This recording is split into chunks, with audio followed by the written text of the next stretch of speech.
The following podcast contains naughty language and ridiculous situations. Listener discretion is advised. The clock is ticking. It's almost time. Gather around your internets.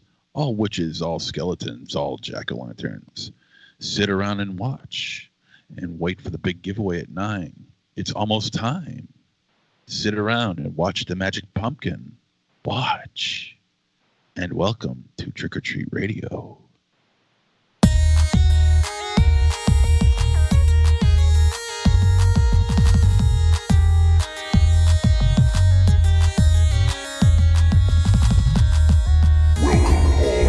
Zombies. You're listening to Trick or Treat Radio, starring the Deadites.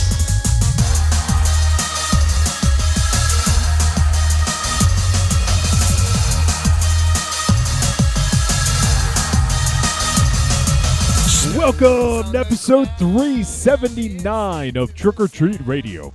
Trick or Treat Radio is the world's most dangerous podcast and is recorded in front of an undead studio audience at Castle Wolfenstein and also at the Lair of Lost Swag within the Raven Chateau. We discuss at least one film a week. We argue, we make fun of each other, and there is some redemption. MZ redeemed himself with that introduction after the last one. Oh, thank you. I worked really hard on that. I could tell you. Did you do it by memory or did you read it? Memory. Wow. I mean, I didn't nail it exactly, but it was pretty close. Close enough. Close enough for rock and roll, as we say, right? That's true. So there you have it. MZ's had a good intro. Good job, buddy. I'm proud of you. Thanks. I retire tonight. I go out on top. Oh, man. So it's fucking Halloween right now, guys. Yeah, man. Right this moment. And you guys are having a tsunami down there. We're having fucking tornadoes down here. It's fucking madness. Not that bad up here. It's warm. It's a slight drizzle, some wind. That's about it. Well, what's warm? Supposed to get some Huh? What's warm? Up. It's like in the mid 60s right now, or Oh. lower 60s. It was actually in the 70s here. Oh wait, no, wait. It says 70 degrees on mine. Oh. Now, wait. It was 66 in my Yep. truck when we got out. Yeah, now it says 66. All right, so 66, still not bad. No, not bad at all. But yeah, the saying's supposed to get some bad weather tonight and tomorrow, and there was a whole bunch of commotion up here in Massachusetts because some towns, like a bulk of the towns, rescheduled trick or treat until like Saturday. Mm. Now that fucking pissed me off. Well, remember what was it, about maybe 8 years ago when we had that huge ass ice storm? It was the snowstorm. 8 years ago, because I remember the Deadite show got canceled. And I remember because I was driving back from Belfast, Maine in that shit. Yeah. Driving to and from Belfast, Maine in that shit. That's true. Yeah, I mean, it was right. We started to kind of get back together, do like CryptoCast stuff. Yeah, in those days. Exactly, because we were trying to promote the show and the podcast and everything. I remember we did a bunch of hype. We had the Black Vampires were going to come up and play, and we had like a little feud going on with them as we were like playing promos from them. You know, like they had sent us promos to put on the CryptoCast and stuff, and it was cool. You know, like looking forward to it. And the whole thing fucking went down the tubes because of that fucking storm. It was fucking nuts. Like, and plus, too, like everything cool that could be happening in the city was happening on that night. Yeah. Because It was Halloween was on was it a Saturday? It was a Friday or Saturday? But it was one of the, I think it was a Friday. Whichever one it was definitely on a weekend. So, it's always cool when Halloween falls on a weekend.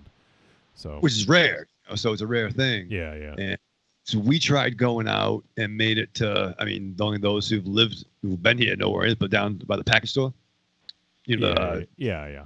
Store. And they were fucking turning it around to get back home, and the fucking power went out, and it fucking sucked. Yeah. Oh, man. So let me quickly get to what we're doing tonight. So it is Halloween when we're recording this live or streaming it live. And for Halloween, we didn't do anything, specific to Halloween, but we are going to be talking about a film called Girl on the Third Floor. starring CM Punk and directed by Travis Stevens, put out by Dark Sky Films. I'm looking forward to talking about this one. So I've actually been looking forward to this one for a few months. So excited to discuss. And then since this will be our second of 3 podcasts that we're putting out this week, we might take it a little easy, like give the boys a break, go enjoy Halloween, so we'll see. We're going to try and keep it close to 2 hours. We'll see how that goes. That usually doesn't work out in our favor, but we'll try to keep it as close to 2 as we can.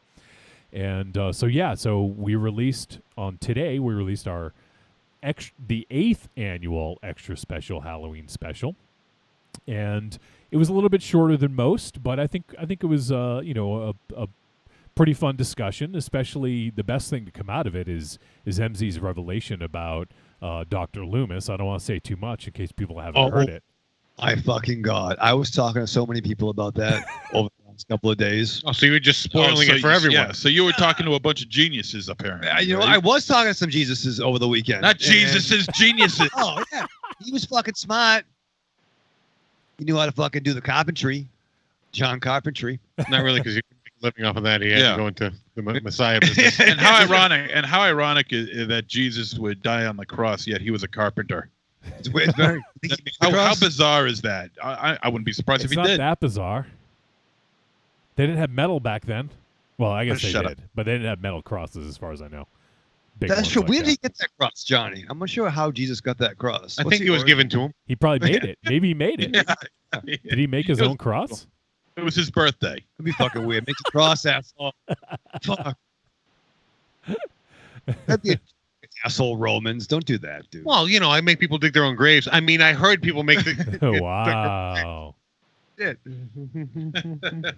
Oh, I'm sure Raven Shadow knows a few people that are like that too. Yeah, a couple of fucking guys, allegedly. Yeah, geniuses. Nevertheless, it's exciting. And then we also have whatever voicemail we get. We haven't we got some for the Halloween show. So, and I think we just got one in tonight. So we got one for this evening. But if people are listening live and you stole some time, if you want to get a voicemail in, send it to podcast@trickortreatradio.com. And go ahead and I don't often say this, but most smartphones these days have a voice memo or voice recorder app. And you can go ahead, do that, and then right from there, share it via email. Send it to podcast@trickortreatradio.com. I think most people know how to do that. I'm sure Raven Shadow doesn't, but I want Raven Shadow to try to do that. Well, here's the thing, John. I was about to ask you. When I get the new phone, do I download that free app or is it there? It should already be there. Would it say voicemail? It wouldn't say voicemail. Look for an icon that's like that might be a microphone. Like Mr. Microphone. Mr. Microphone. I was looking, and I think Johnny put Mr. Microphone on my phone last time. I don't know. All right, this is not the forum for this. You fucking brought it up. I brought it up that I wanted to watch you try to do this. This is what happens. Not to listen to you try to do this. You want to come over on Saturday? I don't have that kind of time. Speaking of which, Aries didn't come over on Saturday like he fucking talked about. I was working. On a buzz? What do you mean on a buzz? It's an alcohol reference. Yes. I don't. You're assuming I was drunk because it was Saturday night. Nice. Well, nice. I see how it is. Yeah. Well, wow, you cut deep. Well, there are two things that I think would enhance that I'm not sure if I could say. But one rhymes with mate worker and Myrish. Let me tell you something. He's a very religious man. The only day he doesn't drink is on Saturday. That's true. No, Wednesday. Or, no, it used to be Wednesday. Wednesdays are on the table now. No fair. Yeah. No, we're back. Full fair. But no. Did you see the pictures I sent you? I got 3 photos of the same goddamn thing. It was weird. Which just proves that you don't know how to operate your phone. Well, you cut deep too, sir. So we'll play whatever voicemail we get, and then we'll say goodbye. You want to say goodbye now? I really would. Guy. Say goodbye and go wait in the truck because, then. No, because Yeah, go wait in I'm the in a truck. lot of pain right now. I'm in some searing ass pain. Searing ass? What did you do to your ass? I didn't do anything to my ass. Oh, that fucking You said stuff. I was Johnny. I'll take care of it. Go ahead. Why are you? Why are you in I pain? woke up this morning and my upper thigh on my right leg, the front part of it, I don't know what you call that. I guess it's the upper thigh. The quad. On my right, quad, The brisket. in the front. Okay. Yeah. Yeah. It is in a whole lot of pain. It's like 1,000 knives are in my leg right Is now. it black and blue? No, it's not. I Okay, think I good. just the muscle. I was gonna I think say I you don't want to pull a Kevin Nash and tear your fucking quad. Oh. I think And then walking. start telling it, and then start booking horrible matches and destroying a multi-billion-dollar company. Single-handedly. yes, exactly. Yeah. So no, it's just it's not black or blue. I thought there might have been some bruising. I thought I might have banged into something at work. Or something. I don't remember doing that. But it hurts like hell, and I've been icing it and heating it, and mineral ice and icing, heating, mineral ice, and everything else. It's just, and it still hurts. Are you supposed to ice and heat, or are you supposed to do one or the other? one after the other, I think. Either way, I've been. And I'm pretty sure. You're missing it. You need hot ice. Dry ice. I've come up with a new idea. Hot ice. I heat up the ice cubes. What movie? I don't know. I don't know. Tell us. Rookie of the Year. Oh, fucking Jesus. obviously. Obviously, yeah, obviously. Sure. No, so I had to leave work early. I only made like 2.5 hours at work today. I left work, and then I went home, and I just put my leg up, just so I can figure out what to do with the damn thing. The simple fact of the matter is my leg is killing me. You should cut it off. It hurts. It hurts to sit here. It hurts to stand. Yeah, Aries can fix it. It hurts to lay down. just amputate. Yeah. Maybe I should. I offered him whiskey. He said no. Whiskey fixes everything. It's true. Well, I appreciate you offering me your golden fluid of whiskey. I know Fluid. I know how much he cares for that stuff. I think he cares more about that than life itself. That sounds bad. Well, Yeah. hey, Come on, man. Whiskey is neat without ice. You're fine. but I don't drink the hard stuff, man. Oh yeah, I appreciate the offer though. I enjoy a good Capri Sun.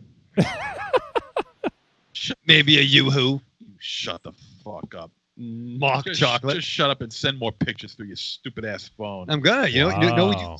You can't see him. I didn't carve a turnip.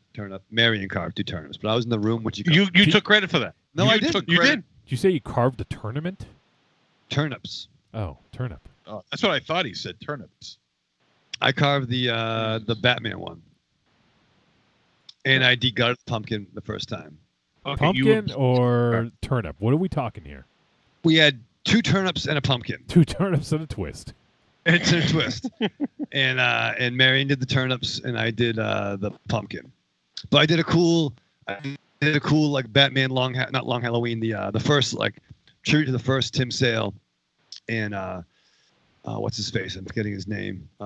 Robin. No, Tim Sale was the artist. Jeff Loeb and Tim Sale. One was the bat. So picture a pumpkin's mouth smiling, but I did the bat symbol in the middle of that with 2 eyes. It came out good. It's like a gourd reward. Yeah. And then Aries gave me the best reinforcement I ever had was Han Solo doing a weird thumbs up thing, which made me happy. Was it like this? Show me. Let me see. Yeah. Like it was slow. And it came into frame. You're all clear, kid. No, I felt like that. I wanted to blow that thing and go home.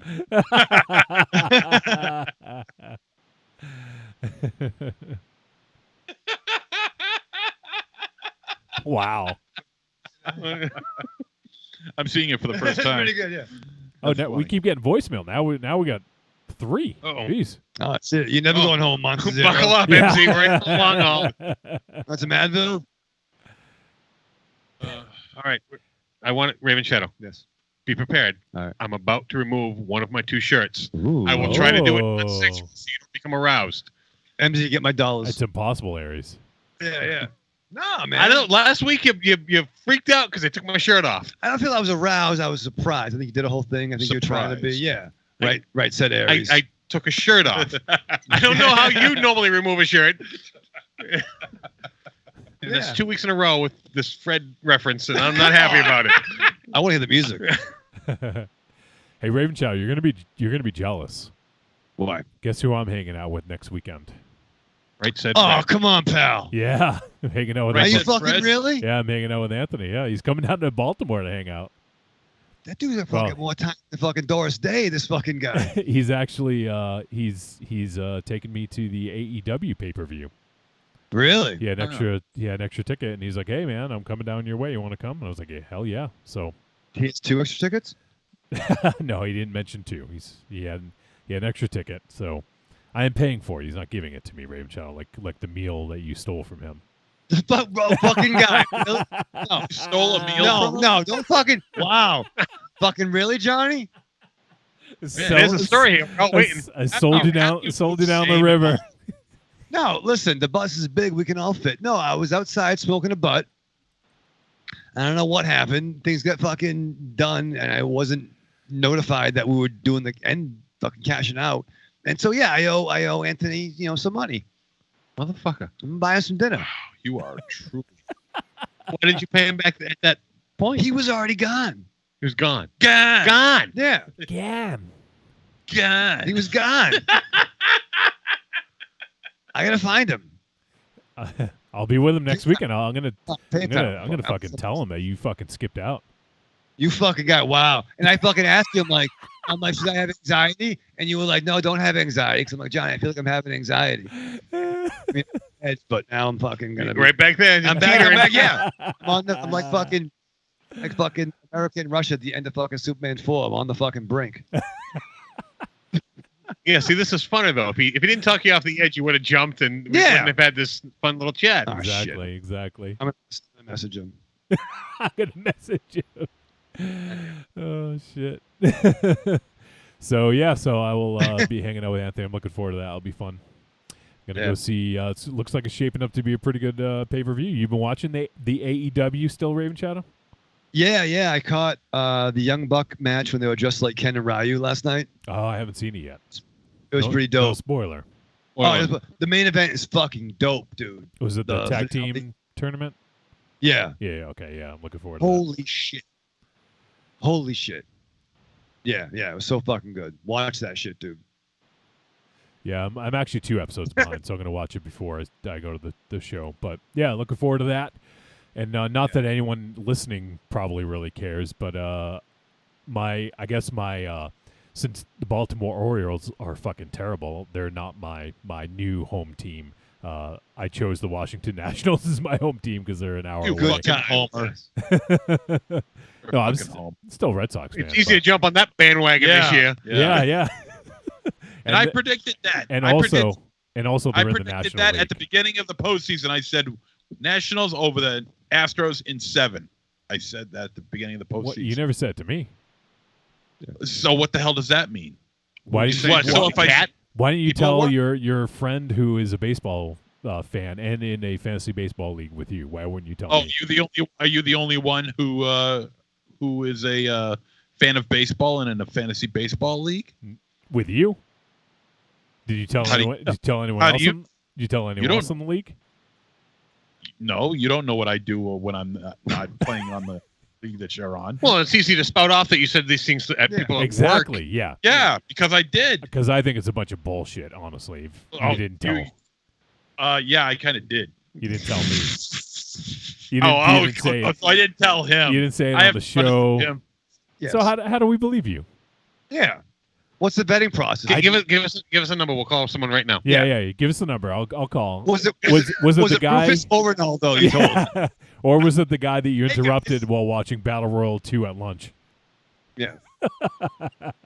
Hey, Doug, I know you're enjoying your little Salisbury steak, but you know what? His number Fucking is Astros in 7. His number is 1. Don't tell Johnny. Oh yeah. Well, yeah. Why don't you just give a phone number out on the air? Yeah. 555. You son of a bitch.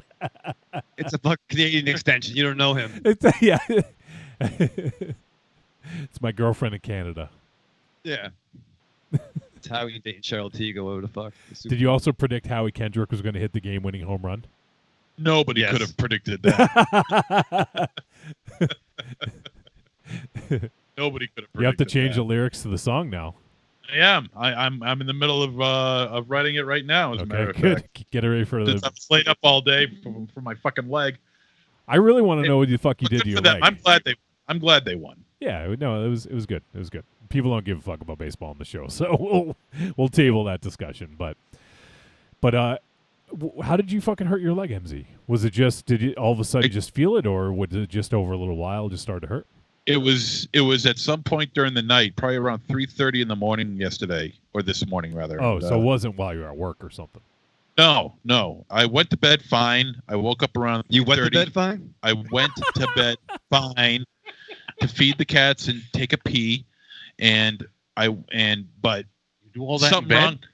You'd be surprised what I can do in bed. But my leg was something felt weird about my leg. It felt like if you have like a legs or an arm sticking out, and you're all warm in bed inside and everything, but you got like a body part hanging out of your bed, and That's some girl from down the hall. it gets really, really cold. That's how it felt. It felt like frostbite on my leg. So I figure I'd just bring my leg back in and I'd be fine. But I realized my leg's already in, so I didn't know what the deal was. But I figured I had to go take care of the cats and go pee. So I took care of that. Jesus. But when I got up, my leg was killing me. Yeah. I didn't know what it was. So I went to go take care of the cats, went wee, and then I went back into bed. And it was just, I just thought maybe it was like something that would go away on its own in a couple of hours, and it's still hanging on me, man. So I figure I might have pulled a muscle in my leg somewhere or somehow. In your sleep? Yeah. I don't know how I could do that. That's the thing. I mean, Dude, you got to go back to fucking yoga. Come on, man. nah. I did yoga for what? 2 days. 3 weeks, maybe? No, I did it for like 6 or 7 months. No way. No. Yeah, no, boy, no. you really think I'm lying all night, don't you? You wish you were lying all night with your leg. No, you wish I was lying. Because I'm not lying. No, I did it for about 6 or 7 months. Fake news. Yeah. No, I did it for about 6 or 7 months, and it's something else, really. I mean, it's a challenge. It's a physical challenge, I would love to see Raven. It's not like Double Dare, This is a physical challenge. Well, you got to bend over, right, and do like. There's a lot. Yeah. Like, You got to bend gotta- over. What are you I mean, doing? You're doing YMCA, Raven Shadow. It's not getting in those positions that's the problem. It's staying in those positions that's the problem. yeah, what, 30 seconds? Sometimes a minute, sometimes 2 minutes. Yeah. Yeah. It really stretches your body out. I can be good at that. It'll become long. You know what I mean? Like, You are long. I think we have some Patreon content here. The Raven Shadow at a yoga class. yeah. Oh God! I'll have an outfit Can you on. picture him in yoga pants? Yeah. I would look good. Oh my God. Long ass. I get the leg. Yeah, it'd be horrible. Yeah. Until I have to wear like a baggy shirt though. Because I'm becoming more built like. Aren't all shirts baggy on you? Yeah. Well, I'm kind of have this weird like skinny Edgar Renteria thing going on. Where I got to be careful and mindful about. And bear in mind, there's no cigarette breaks. So Oh yeah, there are. for an hour and a half, you no cigarettes, dude. What, you can't smoke indoors? No, you can't. Raven Not Shadow, in yoga. your baseball references are very dated. Edgar Renteria. Yeah. You got any Carl Crawford references you want to throw at us while we're I'm at like a this, young Julian Tavares. What about You know, Troy? move on. What about Troy O'Leary? I know you're a big fan. I love Troy O'Leary. Yeah. Once again, I know you hear do. that name and you picture you get his baseball card. They do not match up. I No. assure you. You think of redhead white dude. Yeah, I remember Dropkick Murphys. You know what I mean? Like shipping off to Boston. Troy O'Leary is not Irish. Any more Ricky Henderson references you want to throw our way? Yeah, no. Don Baylor, maybe. Bill Buckner. What do you got? Wade Hey, he's also Boggs. forgiven. Yeah. Wade Boggs. Yeah. All right, so that's what's up for tonight. And like we said, we have released our 8th annual extra special Halloween special. And on it, we pretty much just did a kind of an overview of what we have done the previous 7 years. And but it was fun to talk about and to kind of reminisce. And MZ talked about some of his favorite Halloween TV specials. And Raven Shadow brought up the infamous Punky Brewster one that scared the fuck out of everyone, right? Oh man. We should we should post that. Let's look for it on YouTube, and if it's there, you guys should post it on the group because I think other people might want to see that. I'll see. It was crazy. There. Yeah. I'll check if it's there. You saw that, right, Aries? The 2-parter in the cave, Yes. went camping, right? They scare you. You sure? It's safe here. You're in a safe place, Aries. I believe that, but no, it didn't. Sorry. No. It's fucking God of War. I was fucking. Well, he is a God of War, so I'll be yeah. an Aries 10. So we talked about that, and then what else do we do? And we had some voicemail, and then we wrapped things up. Yeah. But the biggest takeaway, though, was the big revelation about Dr. Loomis, which we mentioned earlier. You got to listen to it for that. Let's just change. I mean, the thing about that was, Johnny, and I think I've been thinking about it all last couple of days. You've been thinking about it nonstop. for 2 days, I guess. Yeah. I mean, it completely changes the complexity of the series. It I really mean, does. like- Yeah, I look at Jason in a completely different way now. I know, and it was weird because it's about Michael Myers. It's true. See, I think of Jason in a different way too. That's how fucking widespread right, it was. It was so impactful. It fucked everything up. Like Freddy Krueger, fucking. Ash Jeepers Creepers. even touched fucking Pinhead. Oh my god. Yeah. This revelation is unbelievable. Up is down, black is white. You motherfuckers. O'Leary is black. I mean, yeah, it's like, I mean, much akin to like, now I understand how you feel about Cabin in the Woods, where it just fucking, it makes Yeah, it all see? fucking, it just, I'm completely on your side now. So please, please, please, if there's anything we've ever said, you got to check out. It's very early on too. Like you watch the first, Yeah, it's like first 20 minutes, 15 minutes maybe. but it will change the way you view horror. And the other thing we're releasing on Patreon, if I have my way and I have enough time, it'll be out tomorrow on the 1st of November. But if not, it would be within the first couple of days of the month. Will be our Police Academy 2 film commentary. You guys looking forward to getting that out there in the wild? Oh boy, are we? Yeah, I'm kind of curious. I want to see what people think. I can't wait. I can't wait. I mean, it's for our Patreons, and they've done a world of good for us, and we thank them, and we're not just going to stop there. We're going to, there could be more on the horizon. Who knows? Police Academy 3. Well, we also talked a lot about summer school on the Halloween episode. Yeah. So that might be in the running, and Weird Science is also in the running, I think, for Yeah. if we did another one. So Oh man, I do recommend though, once that does drop for the Patreon, to watch the film along with us. I think that would be that's the ideal way to do it. because I'm probably going to do that. yeah, and we sort of like tried to sync it up. So we say, start your players in 3, 2, 1 now, or whatever. We sync it up. So if you guys want to, and do you guys know if Police Academy 2 is streaming anywhere by chance? Are you guys aware? No, it's not. Oh, it's None of the unfortunate. Police Academy. Yeah, none of the Police Academy movies are. Disney, Really? I mean, Disney, it get on that might shit. it might be on YouTube, but I doubt it. Well, I definitely think the next movie we need to pick is streaming somewhere so people can do this without having to go out and buy a DVD. Yeah, Well, I fair. agree. I mean, it's probably small dollars at this I point. agree. Yeah, but still, they're already giving us money. We don't need to make them go out Yeah. and get something else. All right, that's fair. But All right, that Punky Brewster episode is not on YouTube. By the way. What the fuck? that sucks. Someone needs to get that on there. Seriously. But the other thing too is, even if you don't have Police Academy 2 and you have no way to watch it, I think you'll still get value out of it because MZ gives some facts about the films, some stuff about the actors and things like that, and then we just basically talk about it and laugh and have fun with it. So I think it'll still work on a couple different levels, but. Oh, yeah, and we do a decent job of keeping the downtime to a minimum. Like, we catch Yeah. ourselves when we're just watching the movie. Yeah, exactly. So, and I'd love to get feedback on that. So if you guys do get a chance to listen to the Patreon Police Academy 2 film commentary, would love to hear, because we want to see if you guys dug it. And if you did, we'll do more of those. But if not, maybe we'll go in a different direction. So, it's good. It's a good place to try things out and give you guys some additional content for your support. So we really appreciate everyone who has helped us out thus far.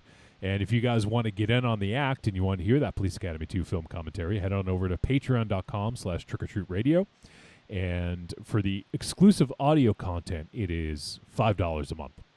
If you want to just help support, you can do as little as $2 a month just to help us keep the lights on. But if you want the exclusive content, it's $5 a month. That's what's $5 a month, Raven Shadow? Name something that you spend $5 a month on, or not a month, but just some what? Yeah. Well, yeah, don't do this. We tried to do this once before with him, and it didn't work out well. Raven Shadow, what costs $5? So he asks him anyway. I could get sausage and cheese on a croissant from my the restaurant in my building. There you go. Was that $5? I think it's $4. But But well, that doesn't fucking work. Now does it? You get a bottle of water too. Right? Let him go with it. Let him go with it. Don't argue with him.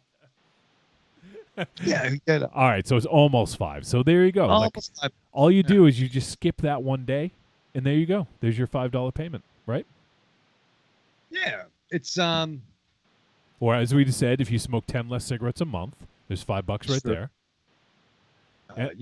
it's you spend $5. That's half what I put in my gas tank. I do $10 at a time. MZ, what? $10 at a time. What decade Why- is this? See Yeah. what you've done. Why? See what you've done, Wolfie. Why do you do $10 at a time? Because I don't want my fucking car to get See what- fucking. That's not even get like uppity. 3 gallons. What the fuck? See what Well- you fucking did. All right, I got a fucking piece of You shit. had to Hyundai. open I up your fucking hate fat that car. fucking mouth. Are you afraid you're gonna lose gas because it breaks down? What the fuck? No, but I think that's the thing where I think I never want to fill my car up. Why? Here's why. Yeah, you I'm had to fucking open up listening. your Why fat fucking wouldn't you vegan fill up mouth your and say car? blah blah blah. Hey, Raven Shadow, blah blah blah blah blah. No, this is fascinating because Yeah. I want to tell No. it apart. Well, why wouldn't you fill up your car with gas? Then my car will get fucking cocky. Be like, oh, Mr. Fucking Ballin. Cocky? Cocky, yeah. You can make it rain, motherfucker. Guess what's going loose? Water pump. Yeah, can you afford that? What the- So I don't want to. I gotta trick my car. You don't want to tie up $10 more in your car? But no, my car will think that I'm fucking balling. You know what I mean? My car's a Your dick. So car's that's why I, not just gonna- kinda, Oh my god! I do like gas payment plans. Almost like gas layaway. I don't want to get too fucking out of control. You are insane. It makes You, sense, you right? fill up when the light comes on, right? You're that motherfucker. Yeah. It's like, Yeah, no, that's not good for the car. it's fine. It isn't fine. No, you're supposed to keep it like as full as you can. Yeah, no, I want a half tank most of the time. You know what I mean? That's nice. A little $10. over half. Raven Shadow lives his life $10 at a time. I do, and I also fucking end my life $10 at a time. Yeah, that is true. There's something to that. It's like the magic number for you. This It is is like a this is $5 unbelievable. Yeah, I am unbelievable. $10. I haven't put $10 in a vehicle in like 20 years. I know. Because you have a light-size fucking Tonka truck. You know what I mean? Like your truck has like spaces for guys to to sit on and have Yeah, but arm. $10 G.I. Joe. isn't even half a tank for you. I Yeah. don't care what kind of car you have. My the Jetta would do $10 and be full for a little while. No. From what? That's 3 gallons of gas. Yeah. Nah, but it's, but it's a little, it's German engineering. It has a bigger than a 3-gallon tank. Don't use the word full because you're like quarter of a tank. Yeah, well, I mean, I get to where I got to get to. I do a lot of local driving. Not Oh going to my the studio God. saves you boys some. E does some not dough. mean enough. Raven Shadow. Well, yeah, Raven Shadow. Hold on. What? So Yes. how long does $10 last you? probably about a couple of 5 days. So if Depending- you filled your tank, it would last you 10 days or more. I don't want to think that far ahead. That's one less stop. Think of all the time you'd save Yeah. not having to stop gas every 5 days. Yeah. It's Well, of course he can't think that far ahead. 10 is a 2-digit number. yeah, but it's all about balance. You get You know, weird it's- looks when you go $10 on pump 3 and they go, huh? Yeah, exactly. Yeah. Oh. I've never heard anyone do that. Come on. No one It's fucking not- does that anymore. I haven't done that in this millennium. Yeah, but you have a big. He's called you a millennial. Yeah. but you have like a fucking, a mask truck, like a. I have a truck. convert- Yes. Truck. Convert into like a fucking tank too. And you try. I don't see the point. If I'm stopping for gas, I'm gonna fill the truck. Just fill it. I'm gonna fill my tank. Raven Chow, I have the next money. time you go to get gas, do me a favor. Fill your Yeah. tank. You'll feel so much better. No, it's nice. It's nice being full. I'm not gonna be full. I can get by with a little bit. But I mean, like, I like. Sometimes I like just. This is when I get gas on Thursdays. Sometimes. Sometimes it's That's what you do. and then you run out on Tuesday, and then you get it on Tuesday. It keeps me regulated. I need to have. The Oh, threat of- I get it. Wait. It's so he can buy cigarettes as well. Yeah, no, it's nice. I mean, it is full serve, and they do get it for you. Oh my God! That's you go to why. full serve and give the guy $10. yeah. They fucking hate you. They do hate you. What They the hate you. $10 they- at full serve. Like you one bit. Hey, most people don't. But right now, we're not too thrilled with you right now either. I gotta ask, where is there a full serve gas station? We're by the house. The when you leave the Raven Chateau, the first gas station on the left after Jan's Package Store, Okay. and they're cool because They're cool. I also- no, they're not. They're I cool. also get my sticker there. I get my sticker there, and they may diverse. They're pretty much on the up and up, but they might be a front. But what's cool, and I go there, I know the guys, we talk, and then some days I'll even guys goes to me, goes, hey, you going? You know where Jan's is? I'm like, yeah, the package store. He's like, here's $20. Get me a 12 rack. I'm like, I'm going there myself. Sure. He's like, you don't mind? Yeah. I'll fetch him beer. He'll give me a beer, and Have you my ever God. tried to buy anything but gas off of him? No, but I think I'm gonna ask him. Yeah. If you, I know this is a stretch, but just wave 100 at him, see what you get. Yeah. Say, You can may I get like, hold on, like he'll run in the back. Oh, Or- come into this. or pull out 100 and then ask for $5 in the tank and see if he can break it. Hey, 5 on 1, please. Thanks. This is unbelievable. MZ, do you fill your tank every time you get gas? Yeah, Okay, you're a human being. Really? I like to think. That puts him over. That brings him back. Yes, that Fucking- brings it back. It gives him a step up on you. Come on. I don't want to think that far ahead. I might need the extra $10. During the day. I don't For know. what? And don't you have a card? What kind of card? Avengers card? I know you have an Avengers card. Yeah. A I've credit seen your card goddamn or wallet. debit card. Anything. Yeah, dude. I like using cash. I mean, I love I mean, using you cash had- too. I mean, Yeah. you had that fucking wallet that was filled up with at least a couple hundred cards in there. One of Yeah. them had to have been a credit card or a debit card. My fucking credit score is the fucking excellent, motherfucker. I love using cash too. Yeah. But I still will fill my tank or just about fill my tank, Yeah. regardless of how much cash I have in my pocket. Because if I do need to buy something, I will charge it. Yeah, no. Because Yeah, off the no. top of my head, I can think of one place that doesn't take a credit card. The library? Fucking bar you used to work at. No, yeah. And centerfolds, I tried. No, they fucking. You know, you do. You got to swipe it and Yeah. warm it up Yeah. first. Yeah, the girls don't like that too much. Wowzers. See? Humanity, Johnny, right? That's supposed for the aliens. Now, to be fair, when it's winter out and it's cold. You don't get out of your car. Well, no, it's cold out there. But no, you got to fill your tank. You can't be on E during the winter because then it can be a fucking problem. Why? Why? Because it might not work. Why? Because the molecular components inside my is God. shifted. I love the fact that you understand that having low gas in the winter is bad, but you don't know why it's bad. It's no bad. Your tank's going to freeze. My Yeah. tank's gonna freeze. Your tank is I don't want a freezy tank. I did say tank, but okay. tainty freeze. Tainty freeze.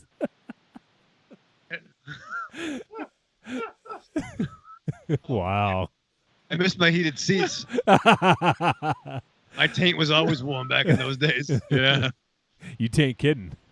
Tank misbehaving. Yeah. Evil Corny's hanging out, and he says, Raven Chow, you need to be quiet before MZ discredits you. That's true. Thank you. Thank you, That's Corny. right. That's right. I think it was discredited a long time ago. Yeah. I think he discredited himself right there.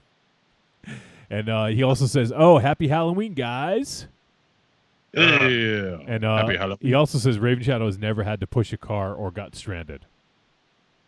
I'm sure you have. Yeah, because he's always gotten Aries to get him out. I'm actually surprised you've never. Have you ever run out of gas? Have you had to push your car to a gas station? No, but I've had when I didn't take care of my cars with the Black Sugar and the Red Mustang. Black Sugar. Yeah, my Z28 Cavalier. Okay. That car was dope. Okay. Remember? No, I don't. But Had continue. sunroof. Okay, continue. You broke down. I didn't always change the oil or like put shit put in it. put it in. Check it. Yeah, I didn't really always do that. Air filters. Who needs that shit? Fuck them. More like asshole. So I man. broke down a lot, but never ran out of gas. I never ran out of gas. So you broke down and you just like walked away from the car, right? You didn't even bother like trying to push it to a station or anything. You just went out and bought a new car. Yeah. Can't park that there. Just, I'm not parking. just I'm signed his abandoning name it. on the title and walked away from it. Someone else's problem now. Hey, bum, come here. Here's a car. Hey, knock yourself out. Oh, what's the matter? I think this thing is broken. Donating. Cars for kids. You'd be like, are you cars for kids? Oh man. I called AAA. Been a member. Triple H. Triple H. You know, Raven Shadow. Time to play the game. You know, Raven Shadow. This is your car. I'm gonna push it to the gas station. And up the hill. Up the hill. Because the fact of the matter is, It's pretty good.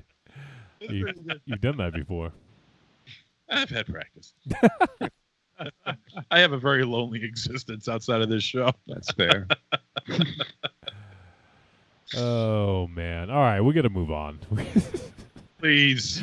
So This is pretty good. I'm having a good time. yeah. See, this is that thing I said where I wanted to kind of move us along, but if we get to something that is worth talking about, then we're gonna stay on it, like Raven Shadow. We just find that one little key thing and we just run with it. Raven Shadow putting $10 of gas in this tank at a time. It's insane. I really want to know if anyone else does or that. every other day. Whatever, no matter when I go. But no, it's like I like seeing those guys down there. Let me ask you I like this: those guys. have you ever stopped at a gas station twice in one day? I mean, probably, but not for like gas. Like Raven Shadow. No. You stopped to fill up your tank twice in one day. No, probably not. No. Raven He doesn't Shadow, venture that far from his house. Let's say Raven Shadow, let's say After- you were gonna come visit me. You're gonna come down to Yeah. Maryland. Are you gonna fill your tank before you do that? That'd be so nice, Johnny. I'm thinking about that rule. Or are you No, gonna no. or are you gonna do $10 and then stop every like hour and then put some more gas in? I would see if Aries could take the time off and we could drive down to. Oh, so you're just gonna like just not even drive And at all I would give Aries $10 in gas money. every He'd hour. stop at every rest stop on the Jersey Turnpike. Yeah. No. Listen. You're being outrageous, and I think we're having fun here. But the fact of the matter is, We're not being that outrageous. no, if I'm like on a trip, if I'm going like to the Cape or the fucking Vineyard or down to the Maryland, you know what I mean? To Maryland. Wait. Yeah. You don't want your car to think you're rich by putting too much gas in it, but you're going to the vineyard? Because my car knows that we're going to the Vineyard, we're going on vacation, and we saved up for that, and we talked about that. Yeah, you saved up to go to the vineyard. Yeah. You can't save up to put fucking gas in your car? You're going to put your car on a boat and bring it to an island? My car's very suspicious. What was that? Did you see that, Johnny? The It's a little lights. flicker. Yeah, Get the over lights it. flicker over there. Yeah. Oh, Yeah, someone hit a pole outside. Just move on. that would suck to have to review the movie alone. So you guys better stay with me. To be fair, All yeah. right, then let's get on it. But no, I would plan ahead. Yes, but no, I do like I go there and I go there and I go back home. Do you know how to pump your own gas? Yeah, No, he doesn't. I do. No, That's why he goes to full serve. What octane do you put in? enough. Or What do you- octane do you put in? Or do you tell them, or do you go to full serve because you like telling other people what to do? Well, it's just Well, no, because when you pull up, what do you say? I go Oh, Hello, Habib. Would you mind putting in $10 of Wow. gas in my Can we Jesus back the racist Christ. up a little bit? Holy shit. MZ just went back 8 years in the fucking beginning of the You're show. fucking human now, Johnny. Jesus. All right. I take you stripped of your title of a human. Jesus. Oh, you mean Dynamo Habib, right? Yeah. So what country you think this is? What country enough. do you think this is? No, I'm like 10 regular on one. Or whatever the fuck. 10 regular. 10 regular? Yeah. You think that's the octane? Yeah, normally regular. Don't get fucking nuts. With There's the a fucking- number involved in the octane. Yeah. What? 5. 5. And it really has been that long That's- since you pump your own fuel. You can't even like That's shitty come gas. anywhere close to the right octane. What do I fucking know about octane, Johnny? Oh, fuck me. Fucking octane. Fucking. Ladies and gentlemen, Michael Ravenshadow. What am I gonna do with an octane? I don't. The fuck. What You am I should gonna have do a with an shirt that says octane? that. What do I know about octane? Put your hands like this. Yeah. And it says on the bottom, what do I know about octane? What, me octane? No, I mean like. You should know what your vehicle takes. Did you read that in your owner's manual? No, I look for the lights and they come on. I'm like, oh, what the fuck does that mean? I look at the light page. I fucking hate Oh that my car. god! He probably puts $10 of like super in it. Oh yeah, they probably put the most expensive shit in your tank because you're not telling them. I said regular. I said the regular. There's like 3 pumps that you can pick from. I want the cheap pump, the regular one. You don't say the cheap pump. You say the regular I pump. said regular pump. The regular plump is what he said. Regular plump. Yeah. Go fucking plump yourself. I don't fucking know. What the fuck? I go there, I come back. I hate the car. I want the car to fucking die. I got hit once, and it was like barely a fucking scratch, and it was paid for. You wanted it to get fucking totaled. Yeah. You got a little scratch. Like, whoa, wish it was like a fucking Mack truck and fucking perfect. Like, yet again. What are the fucking odds? I'm gonna fucking cut my own gas tank and have it fucking blood out. Yeah, that $10 gonna last you a while then. Can I 4 quarters on pump 2, please? Can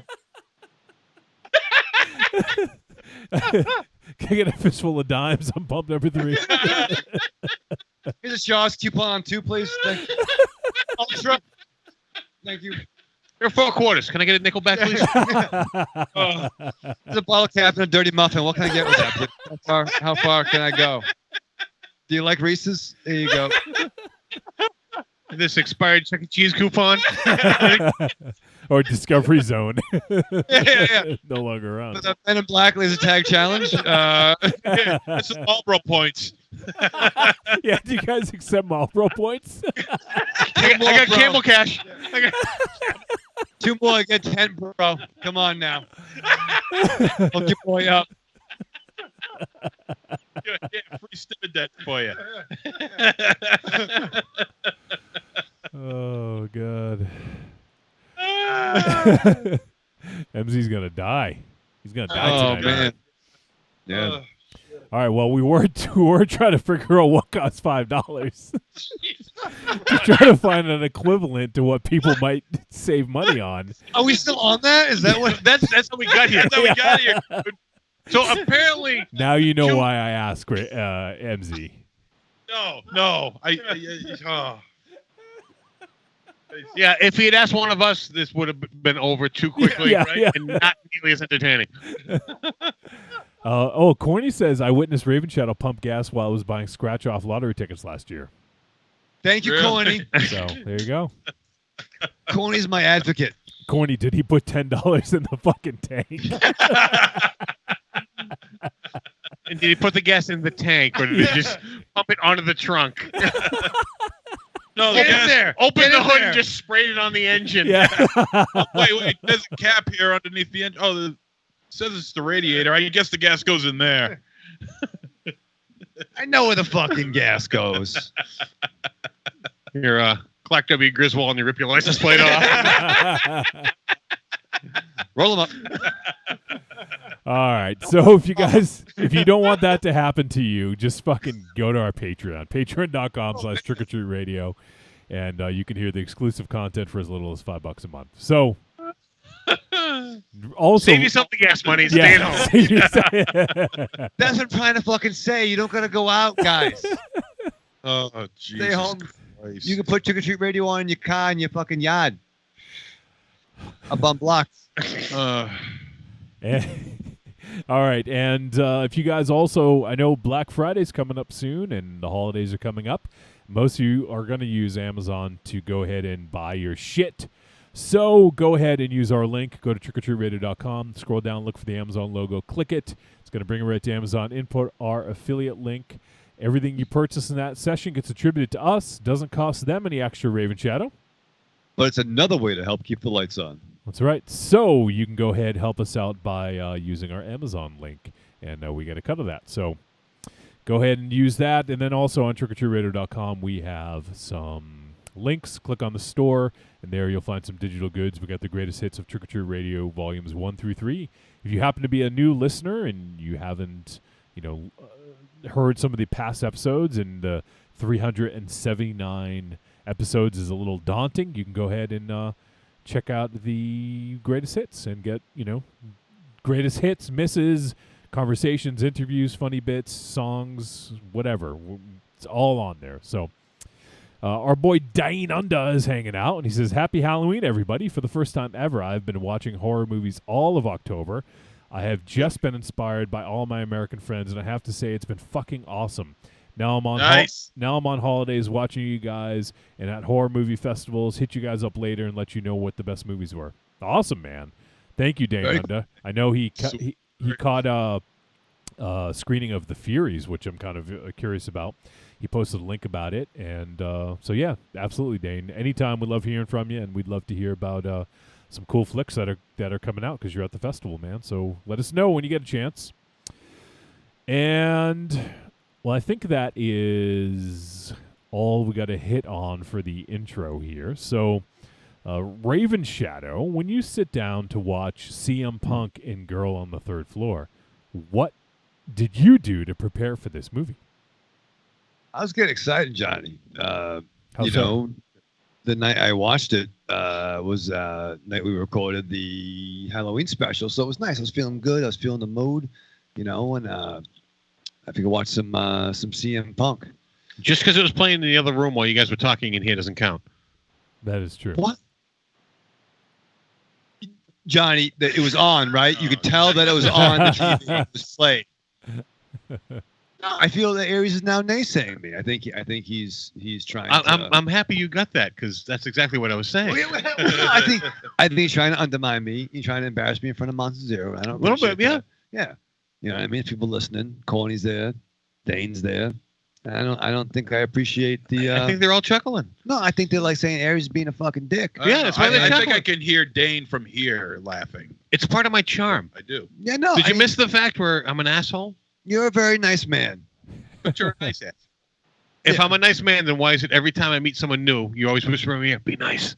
Well, that's fair. I do have to say that, and I do have to like walk by Aries and say, "This is so be nice." You don't have to say "be nice." I do. Good thing nobody has to say that to me. No, yes, we do. We we just tell folks to stay. We need a disclaimer for you. Yes. The views. Here's sign this form. We hold up signs behind you. You don't realize it. We call ahead to the restaurant. Yeah. Sign this agreement, agreeing that you're to speak to Monster Zero. Make sure no kids are sitting within a 20-foot radius of our table. Yes. Yeah, Monster Zero has to go table to table. Well, after that whole, I think Dynamo and I told that story when he's relaying the story of Day of the Animal. Yeah. We're in a buffet and there's like kids around. He finally gets around to raping her. Oh, yeah, man. Yeah, everyone's. It was like you could hear a record scratch. And that was a fucking. Well, it was a pivotal moment in that movie. So. Well, it was a fucking kid's birthday party. Yeah, it sure was a pivotal. Dude. Sure was a pivotal moment. Yeah. It's a memory for a lot of people involved, I guess, huh? It's definitely a memory. So when I think about all that, and I get excited, and I think about Monster Zero, the restaurant, the friendlies being inappropriate. I think about Aries throwing jabs at his boy. And I get sad. So what? Did you forget? No, I'm just fucking sad, man. I'm fucking crying on the inside, motherfucker. Okay. But before I did that, Aries, What did you fucking do? I fucking strapped on.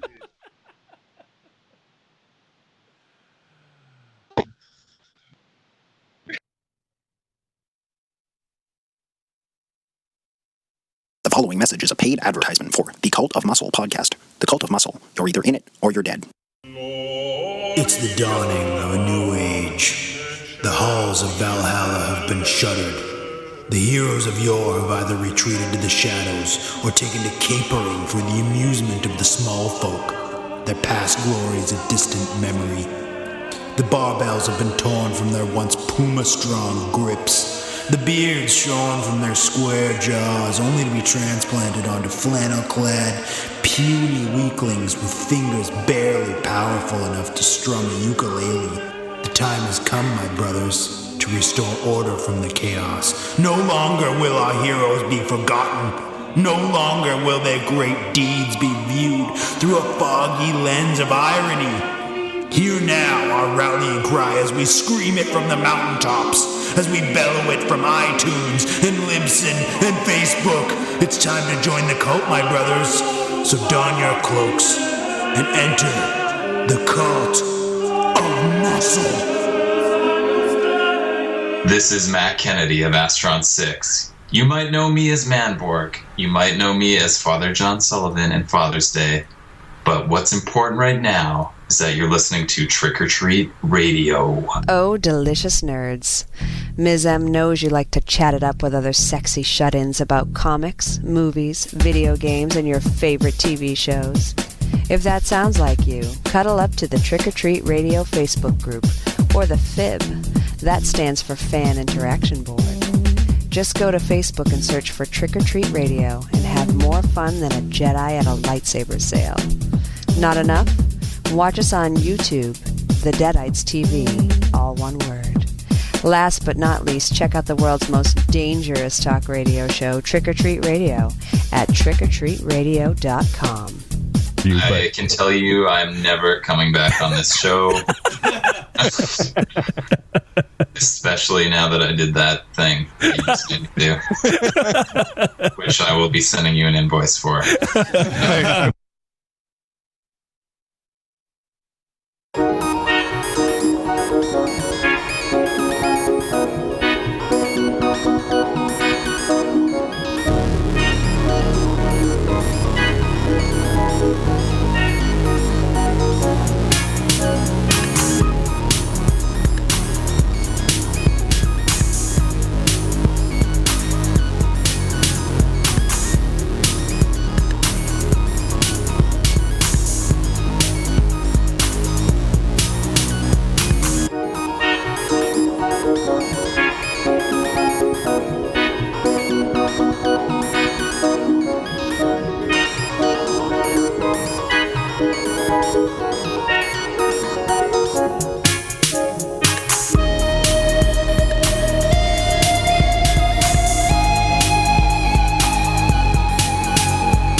Radio. Already. Episode 379. We're going to talk about Girl on the Third Floor. Well, we got to get the two guys that are probably talking to each other in the kitchen. Two guys Hey, on the dumbass. second. Two guys on the second floor. All right. So let me I don't know what they're doing, but they're doing it. It's fine. They can do whatever they want. They didn't invite me. Oh, well. It's 2019, MZ. They can do whatever they want. That's right. All right, so let me run through the stats. This film from 2019, it just got a release on VOD. I believe it was the 25th of October. It is Yep. 93. Like- It is 93 minutes long. It is a horror film, and it is directed by Travis Stevens, and it is written by Travis Stevens, based on a story by Ben Parker, Paul Johnstone, and Trent Haga. MZ. Yeah, I noticed that. Yeah, so that's cool. Trauma alum. Yes. Trent Haga. And he's gone on to do some other stuff. He did 68 Kill, which we discussed a couple years ago, I believe now. And the film stars CM Punk, Trista Kelly Dunn, Sarah Brooks, Alyssa Downing, Karen Wadich, and Travis Delgado. And the synopsis, Don Koch, was it Koch or Koch? I can't remember. Coke. Koch, okay. Don Koch tries to renovate a rundown mansion with a sordid history for his growing family, only to learn that the house has other plans. No Ramchow yet, huh? Wow. And Alyssa Dowling, she is starring in she's also in a friend of mine's film. Yep. Called Lake Shadows. Yeah, she was also in. She played one of the monsters in. We Are Still Here. She was in that. I believe, if I'm not mistaken, I believe she's friends with Stephanie Wiley. I think she mentioned that was the person she knew. Really? Yeah. So I think she's. Let me double check. I think she might be from around here. Oh, New York City. Okay, never mind. So, anyways, I don't know, but yeah, she's been in a few genre stuff. This is also the acting debut, at least in a film, for CM Punk. Mm-hmm. So Yeah, he's since his WWE run, he's done a bunch of other stuff. He was in UFC for a little while and didn't have great results there, and then from there he had did some comic book writing. I think he wrote some stuff for Marvel. I don't have the list in front of me, but I know that he wrote some stuff for Marvel. And now he's getting into acting. So this is his feature film debut, and he was starring in this film, which is it's a pretty good jump right in and star in a film. Not a bad way to start off your not a bad way to take your acting career from wrestling to film. Yeah, and he's also going to be appearing in another film that we'll probably be discussing in a few weeks, Rabid, from the Saska sisters. He's also in that as well. Yeah, well, the Saska sisters are they're like crazy for wrestlers and being in their films and stuff now. So yep, I think it looks like that's going to be the route that they're going to go on for the rest of for a majority of their career. It looks like. Well, I mean, we'll see. I mean, it just so happens if they're fans and then CM Punk was available, I'm sure they're going to cast him if he's right for the role. So, but yeah. So, and also let me mention about Travis Stevens. So this is his feature film debut. And Travis, we've talked a lot about his films in the past because he's a producer, and he's produced a shitload of films that we've done on the show. So you guys have probably heard his name mentioned before because he's been mentioned a lot. His company Snowfort Pictures has produced a lot of films, just notable ones. Let me see here. I had a list of. Yeah, I got him here. Well, I was going to mention the ones that we've done on the show. Yeah, I got him right here. Okay, go for Whoa, it. Produce Zero. Yeah, Mohawk, XX. Yep. Let's see. We Are Still Here. Starry Eyes. Big Ass Spider. Jodorowsky's Dune. Yeah. Let's see. I'm sure there's others in here. Yeah, Southbound was another one. Yeah. I Am Not a Serial Killer. 68. Wait, did we do 68 Kill? Yeah, we did. That's one I just mentioned. And then also and Big Ass Spider. Yeah, I said that one. Okay, yeah. So he's produced a shitload of movies that we've done on the show, and so now he's getting into directing, which I mean, good for him. Like I know he probably knows what's going on. He's been around, a bunch of sets, so he knows what's going on. And as we go along, we'll talk a little bit about his ability as a director and sort of if he was successful in the narrative of this story and the way it looks and feels and everything. So So it's already got a pretty interesting pedigree. We don't know what Travis is going to do as a director, but we got Trent Haga in on the story. I know MZ, you're a fan, and obviously CM Punk starring, and and some other genre actors as well. So, all right, so this is going to be an interesting one because it's not necessarily spoiler because there is a lot of referential stuff here, a lot of analogy that I want to discuss. And I don't necessarily think it is spoilerific. I don't know what you guys think, but we won't necessarily talk about the outcomes of what happens to some of these characters, but I feel that there's enough here, and I almost feel that it would illuminate a little bit more that if you're watching the film, that it might be good to know about some of this stuff so you can maybe look at it in a different light. So we'll just talk about the movie on the surface first of all, but I want to dive a little bit into some of the subtext of what's going on here. So what? I guess first off, what did you guys think of the casting of CM Punk in this? Well, it's funny. I mean, I've not seen a lot of CM Punk's previous catalog. Well, this is his first film, as you would have heard if you were in your seat. No, Johnny. He was a wrestler. I don't know if you're familiar with that. He did a lot of work in the WWE. Yeah, you ever heard of WWE? Johnny, we were fucking roommates. I don't understand. Pipe bomb. You ever hear of that? The pipe bomb promo.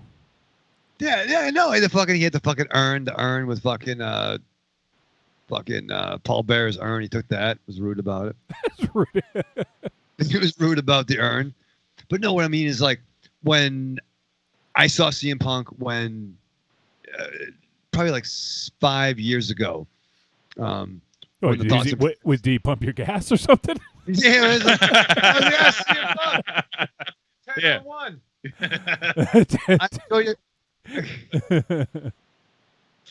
Yeah, I like your Cobra tattoo. But no, what I'm trying to say is like I don't know where he really. I haven't seen his older matches. When the Thoughts and Prayers got into wrestling about 7 years ago, it was kind of at the end when he was having problems with WWE. So I mean, a lot of his wrestling catalog I'm not as much familiar with, but I liked what I did see when I started rewatching it again. But I thought he was almost like, in a weird way, kind of unrecognizable aside from his tats. Like with being clean shaven, his hair growing a little bit longer than from the last time I saw him. But I like him. Like I like his gimmick. Do you like him or do you like him? I mean, I like him, but I don't. Would you send him a note in class? Yeah, no, I would. I'll pump your gas anytime. Yeah, no, I'd give him half my Choco Bliss back in the day. That shit was like fucking currency back in the day, man. Right?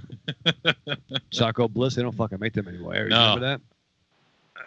Cigarettes were currency back in the day for me. Well, that's probably when he was in you were fucking, in prison. Yeah, that was good. Wow. Come here. So, well, I thought he was actually kind of perfectly cast in this. I wouldn't say. I don't think CM Punk has the reputation of being a scumbag, but he definitely is a little rough around the edges, and I think that reputation sort of helped in this role because Don's not a good guy. In this, and he's not supposed to be perceived as a good guy in any sense. So I know we've talked about that a lot in films about people being likable, unlikable. He is supposed to be unlikable in this. That's exactly what he's supposed to be, and I think he pulls it off pretty well. But I thought he was supposed to initially come across as likable, so he was earning the trust of people, only then to have his true nature come out. Yeah, because he's moving into a new area. Nobody knows who he is. He doesn't have the history of this man's past isn't really following him except for a couple of, maybe a couple of lawyers or accountants or whoever that might come over to visit him to see what's going on. But well, I mean, I wouldn't go so far. I mean, he puts in a good performance. I won't say he's perfect, but he does put in a decent enough performance. And to be fair, like, I mean, this dude carries the fucking movie. I mean, he's in fucking every for 2/3 of the For film. 2/3, yeah. oh yeah, fair. Heavily, but yeah.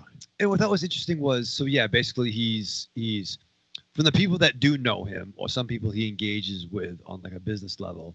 The comment that's made is, "Oh, you're away from the city. You know, do you want to be out here?" And I think what was interesting is, I mean, he's a charismatic guy, but like it's one of those things where I think his look helped it as well. Where don't judge a book by its cover. I mean, let's face it. You know, for those of us with you know, we had long hair, beards, look a certain way. Don't judge somebody by that. But I thought the fact that he did have all those tats kind of added to his character a little bit. Yeah. You know, well, I see him. All I saw, the problem is with him is with the tattoos is that when I see him, I don't see Phil Brooks the actor. I see CM Punk the wrestler. Right. And that could be a problem. And what I say about that too is, and once again, the most rock and roll thing nowadays is to not have tattoos. But because the other everyone- thing too is CM Punk is a character. So in a way, I mean, there may be some of Phil Brooks in it, but you know, he was playing a role like week in, week out on TV. You know, so but that was just, you know, WWE is every week. There's no seasons. There's you know, it's just all the time. So we were getting. That's what I'm saying. Like, you know, Phil Brooks, I mean, I don't know. There may be a lot of him in CM Punk, but, you know, I think we have to be able to look at it. It's, in a sense, it's like someone, like, it's like fucking, who was the dude that played Harry Potter? I know, Rave Chow, you like to use this one. Yeah. Daniel Radcliffe. Yeah. So, like, you know, when you see 8 or 9, however many movies there were of the same character, I mean, you get typecast, right? But then you branch out, and then people stop thinking about you as that person. So I think that he will have that follow him around. If he decides to be in films for a while, he's going to have that tag of, you know, CM Punk. And, you know, his reputation may precede him in some roles, but I think that, you know, through time, I think he can sort of establish himself as an actor and not just that guy that was on TV, the you know, the straight edge guy on TV, you know? Yeah, but I mean, he's a decent looking guy. He could get, you know, if his acting roles, you know, if his acting improves, you know, he's a decent looking guy. He could get leading man roles, you know, not in major films, but he could get leading man roles. Why can't he get the major roles? I had actually forgot that he was in this movie. I forgot that you know, we had talked about that he was in this movie. I forgot that. And though I am familiar with him, I am not that much of a wrestling fan that it jumped out at me that was who that was. It wasn't until the shot of him waking up the next morning where you saw that Pepsi tattoo. Yeah. Right. And I went, That's a dead giveaway. that motherfucker has got the same tattoo as CM Punk. Yeah. And I went, oh no, this is CM Punk. That's right. And then it all clicked, and then I could see it. But up until that point, I didn't see that as CM Punk. That was just another tattooed guy. Well, see, what I'm getting at is that, you know, he's a decent looking enough guy where he could get leading roles. And in leading roles, you know, the guy's got a pretty decent physique too. So with that, he might end up getting some action roles. And you know how things go in action roles, leading man, they always take their shirts off. And once that shirt comes off, you know, you're not going to see Phil Brooks, the actor. You're going to see CM Punk. You're going to see CM Punk acting. Not necessarily. No, because you know, perfect example is The Rock. Thank you. I agree. Most of America doesn't think of him as the wrestler anymore. He's not The Rock. He's Dwayne Johnson. Yeah, but once you see that Brahma bull on his arm, I see The Rock. I see The Rock. But they can cover that Most up, of though. America does not. Yeah, but you're right. They could cover that up. Because Charlie Sheen is fucking tatted up like a motherfucker, and all They his could- shit's all covered. sure, He's they got a could giant cover that up. ball on his fucking But wrist. but you're looking at probably the most popular wrestler at the time where he crossed over into acting, and he's pretty much forgotten about as a wrestler with mainstream America. Except for a couple weeks ago when he showed up on WWE. He shows television. up, but mainstream Right. America still doesn't think of him as a wrestler. CM Punk did not reach that level as a wrestler. Most of America doesn't know he was a wrestler. Mainstream people don't. what do they know about action films? Have you seen action films lately? Jesus That Christ. star That's the bread and butter. whoa. That stars The Rock. They suck. But that's the bread and butter. That's what America wants. That's why The Rock is such an action star, because he's making all the movies that mainstream America wants. You may not want them, you may not like them, but mainstream America does. I represent mainstream America. No, you don't. Anyone believe in that one? And the other thing too is just to want to kind of put a cap on this, but John Cena is another guy now who has gone off to, he's going to be more of an actor than a wrestler now, and like how long is it going to take him to shed that sort of typecasting? But I think that's what's cool about. I mean, I thought Paul. I guess he's fucking CM Punk. Phil Brooks.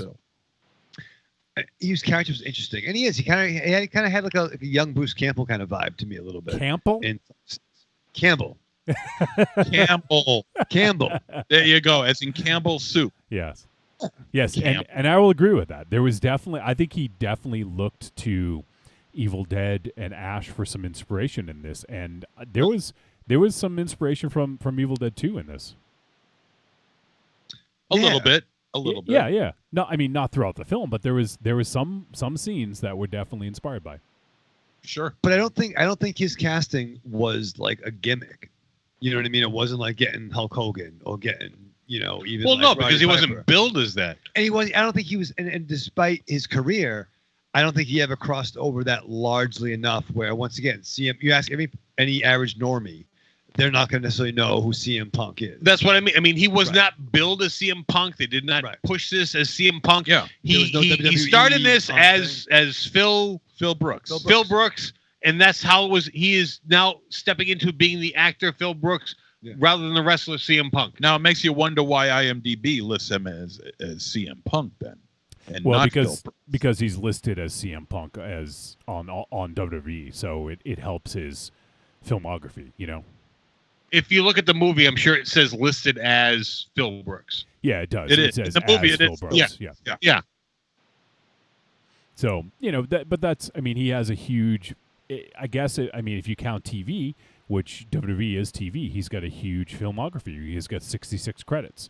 So of course you want it. You want that, but you can say as Phil Brooks. Like he's not trying to hide the fact that he was CM Punk. Like that's. I don't think that's the case here. It's just. He's moving on and he's trying some other stuff and like I think if anyone is a passing wrestling fan, they know him, especially because he had the crossover into UFC and he got a lot of hype from that. So I think most people are gonna know who he is unless they have never watched wrestling at all in the last 5 to 10 years. Then they might have no clue. And he looks so different without the beard, huh? Yeah, totally. That's the thing. Like, it took me a minute to be like, oh, yeah, CM Punk is in this. Yeah, no beard and the wisp of hair that was... Yeah. But I think it wasn't like, and he didn't fight anybody. Like, I think it was a nice entry level. I mean, I'm a mark for... I'll definitely talk about my complaints, but I'm a mark for a good haunted house picture. Yep. I am. All right, so... we don't have to harp on CM Punk anymore. Let's get into the movie. I mean, we'll talk a little bit more about his performance. And I did think that I thought he was pretty good in this. I think that a lot of the movie definitely was riding on his performance, and I think he was fine. And what I meant when I said that he wasn't likable, he was very affable and he was nice to the people the new people in the neighborhood because that's what you do. But when he did what he did in his situation, you're automatically a fucking bastard. You can't come back from that and be a good guy. Right. There's no. Right. That's not. And that's what I'm saying. Like that's kind of deplorable behavior what he did, and there's no coming back from that. So no matter how nice you are to people, and this is kind of getting a little bit into some of the subtext. Put your monocles on, guys. It's going to be a bumpy ride. Fucking fascinated.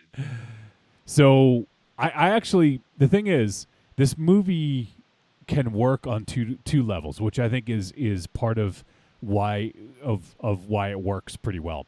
It just does work as a haunted house film, but and I was going to hold off and talk about some other stuff, but I'll just throw it out there now. This is absolutely examination of toxic masculinity, and that's why I think he was a perfect person to play this, because he comes off as, especially in WWE, CM Punk comes off as this kind of like, braggadocious sort of like almost alpha male type of character. Maybe not quite alpha male, but he definitely has this sort of like confidence to him, and this kind of commanding. He commands the screen when he's on it, So I think that has something to do with it, and that's why I think it worked pretty well on this. Now, I mean, not that I'm disagreeing with you, but I think there's a different level to this character than that whole alpha male thing. It's that perceived alpha male, because he thought he could do everything. Yeah. And even when his friend showed up, the Milo, and let me see, what do you got for tools? And he points, and he's got like a screwdriver, a wrench, and a drill. Right. And Milo's like, "You gonna fix your house with that?" And it's just, he thought he was more than he was. That's it's just that whole like, it was that not an alpha male, but I want to be an alpha male. I don't need help. I can do it. The overconfidence, and maybe that was. I'm sorry, Johnny. Go ahead. Maybe some of that was his overcompensation for past wrongdoing. That's what I was thinking. That may have gotten more askewed, where that became his driver. Yeah. So I mean, I don't think it's a spoiler, but he was sent ahead. He was the scout to renovate this new home. Yeah, fix it up. While his wife is pregnant with their child in their city life. Yeah. Well, he wasn't sent ahead. He probably volunteered to go ahead because at the time, you don't know, but he doesn't have a job. Right. You don't know why he doesn't have a job, but he doesn't have a job. Yeah. And he said he could do it himself. Like, she's like, "Oh, aren't you sure you don't need help?" And he's like, "No, I'll do it." And I think that speaks to, sort of toxic masculinity and just thinking you can do everything yourself. And it's just that whole, like not asking for directions kind of thing. And also, I think that there was some subtext to when his buddies mentioned the tools, like you called out, Aries. And I think that was actually kind of an important thing is, and this is going to be a little bit layered and a little convoluted to properly try to mention, but so toxic masculinity, I don't know exactly what the definition is, but it's society that sort of leads men to believe that this is what they should do, and it creates women as inferior typically, and that guys are the ones who, it's in like when people get married, it's in the fucking vows, it's in everything. It's we're a patriarchal society, and that's sort of what it's all about. Is and granted, thankfully, this is being smashed a little bit and a little, in the preceding several years, but it's like, women are the homemakers, they're the mothers, they're the ones who cook dinner, they do this, and that's not how it should be. It's people can do whatever the fuck they want, but I think these roles have been determined for so long that it becomes ingrained in people, and people think that that's what they're supposed to be. And there was a really telling line in this. Let me see. I think I wrote it down, and it's actually a little bit later. But the wife says, "All men love is the power you give them." Right. And I thought that was a great line, because that speaks to sort of what he craves. I don't know if he loved her. I think he loved the power he had over her and the control, and that's part of this, sort of toxic mentality. And whether we know it or not, it's sort of just a part of society, and we can be just sort of like aloof to it or not even aware that it's going on. But that's how society has sort of like created these roles.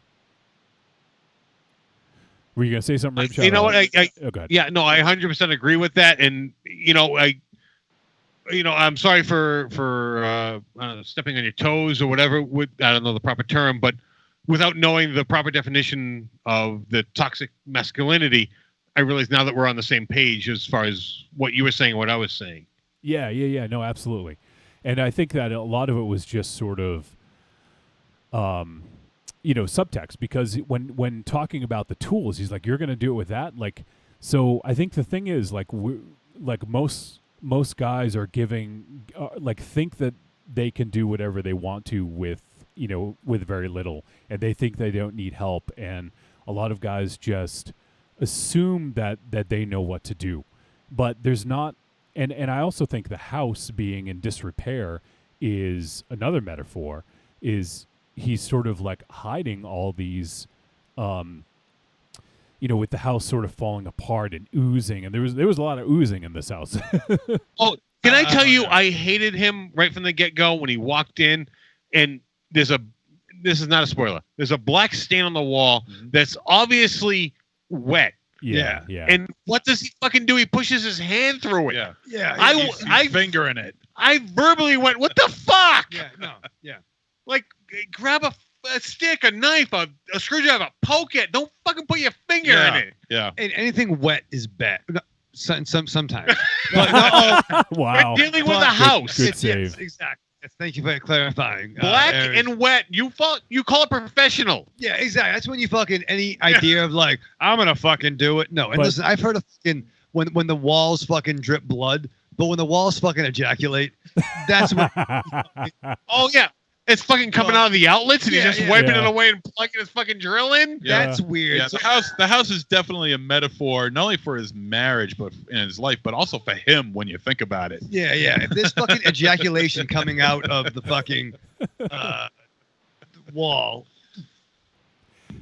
Yeah, he couldn't wait to get in there. What Yeah. the hell did you do? I don't fucking know. What'd you do? This bottle's been sitting here for however long we've been here, and it exploded.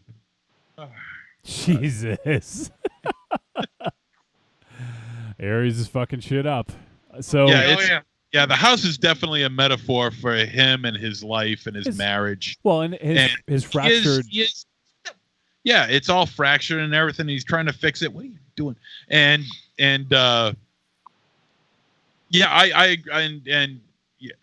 Raven Shadow is right about how he's trying to compensate for his past misdeeds, not only professionally but personally as well, and just trying to take everything over to prove to his wife but he could.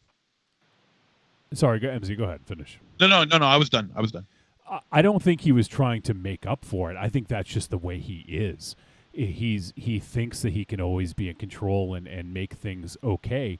And that's sort of the thing, is he didn't want to seek out help. He didn't want to ask anyone to help or like call in professionals because he thinks he can do it all. And that's sort of like it's in a way it's thinking, it's not examining what you're doing. Like, people should examine how they function. Most people think I shouldn't say most people. A lot of people think that they're perfect. They think that everyone else is in the wrong, that this person must be crazy or that person must be crazy because I'm normal, I'm fine. But a lot of times people need to kind of like distance themselves, take a view of what's going on, and then take an honest look at what they're doing and how they're approaching things.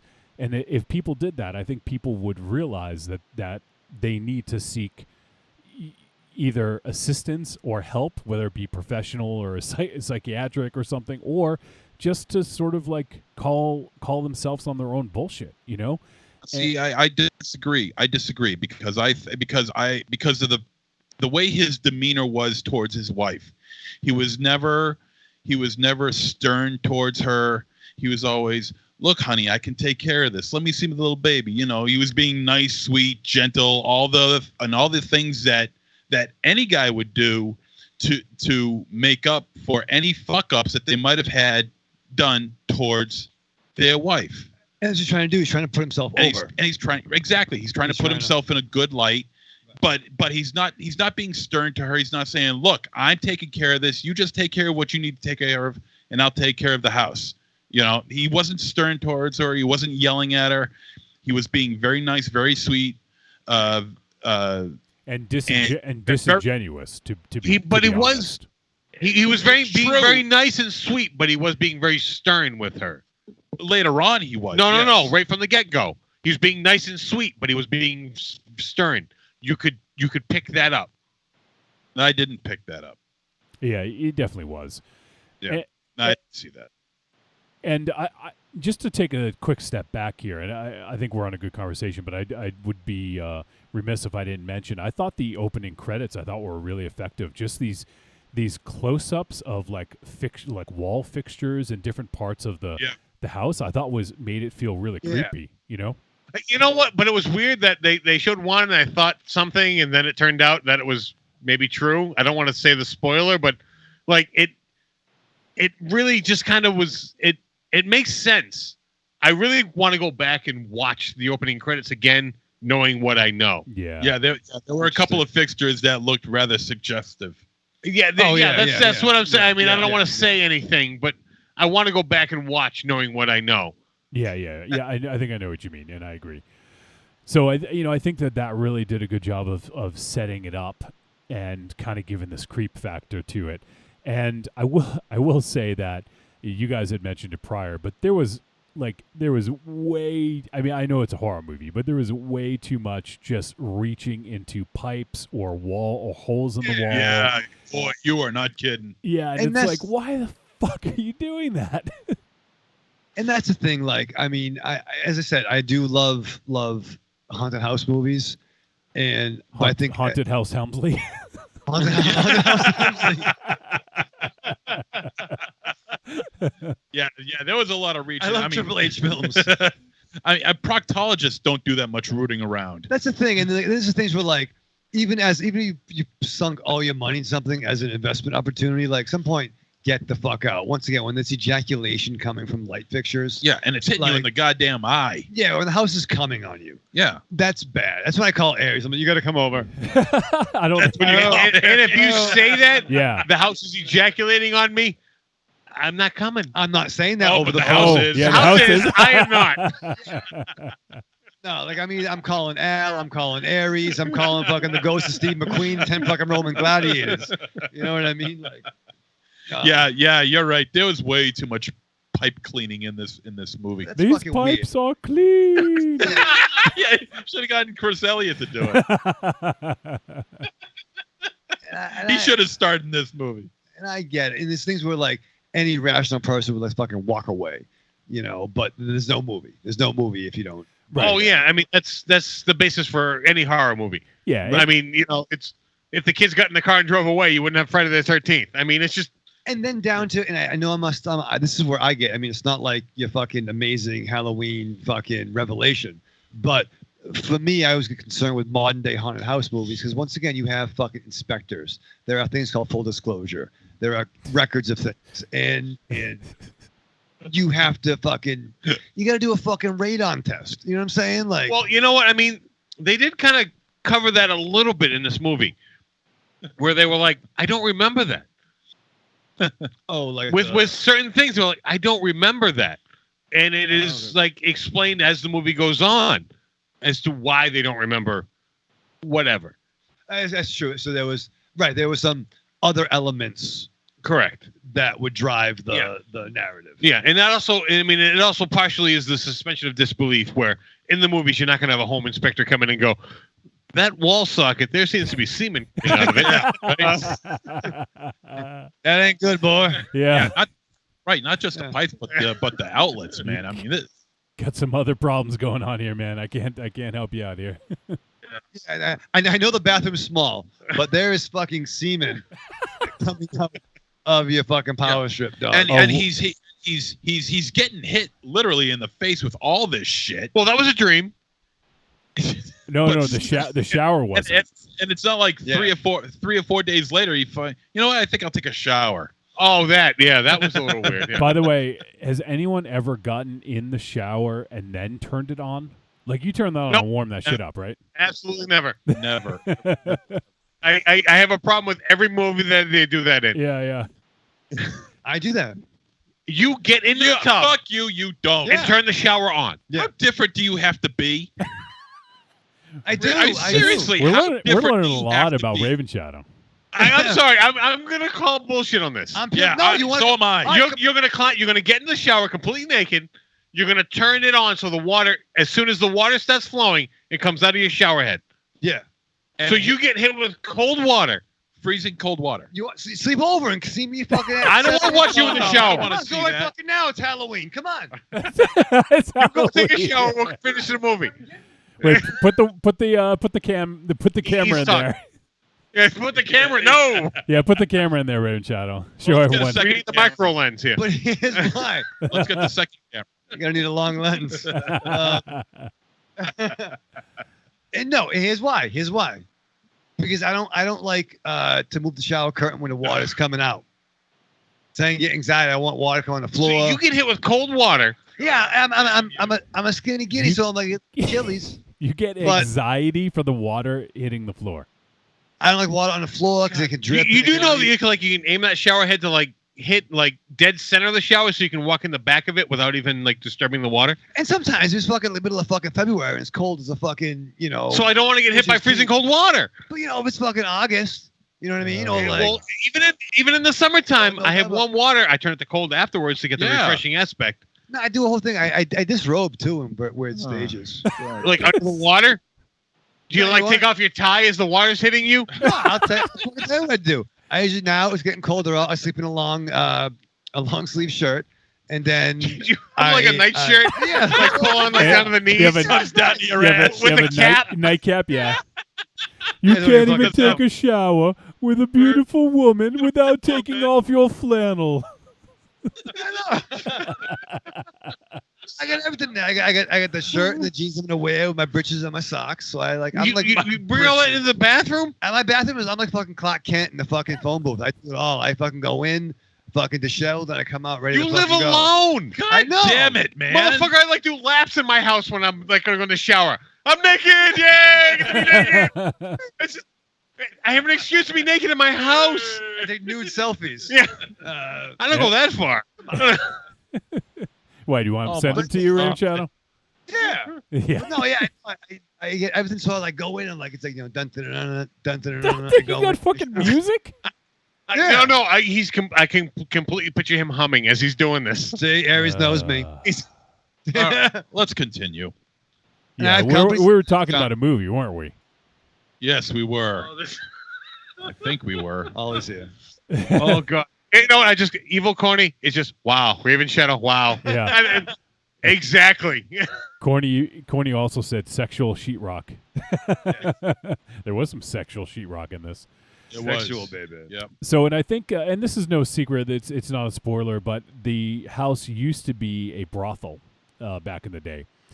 And I think that also was, I mean, to me, it was a metaphor for this house hiding kind of like dark secrets that they're trying to keep buried away.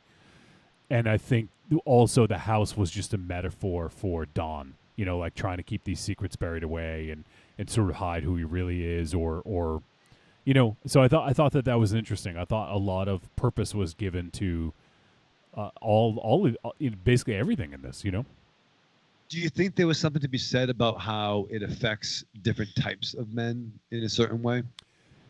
Yeah, I could. I mean, because they did.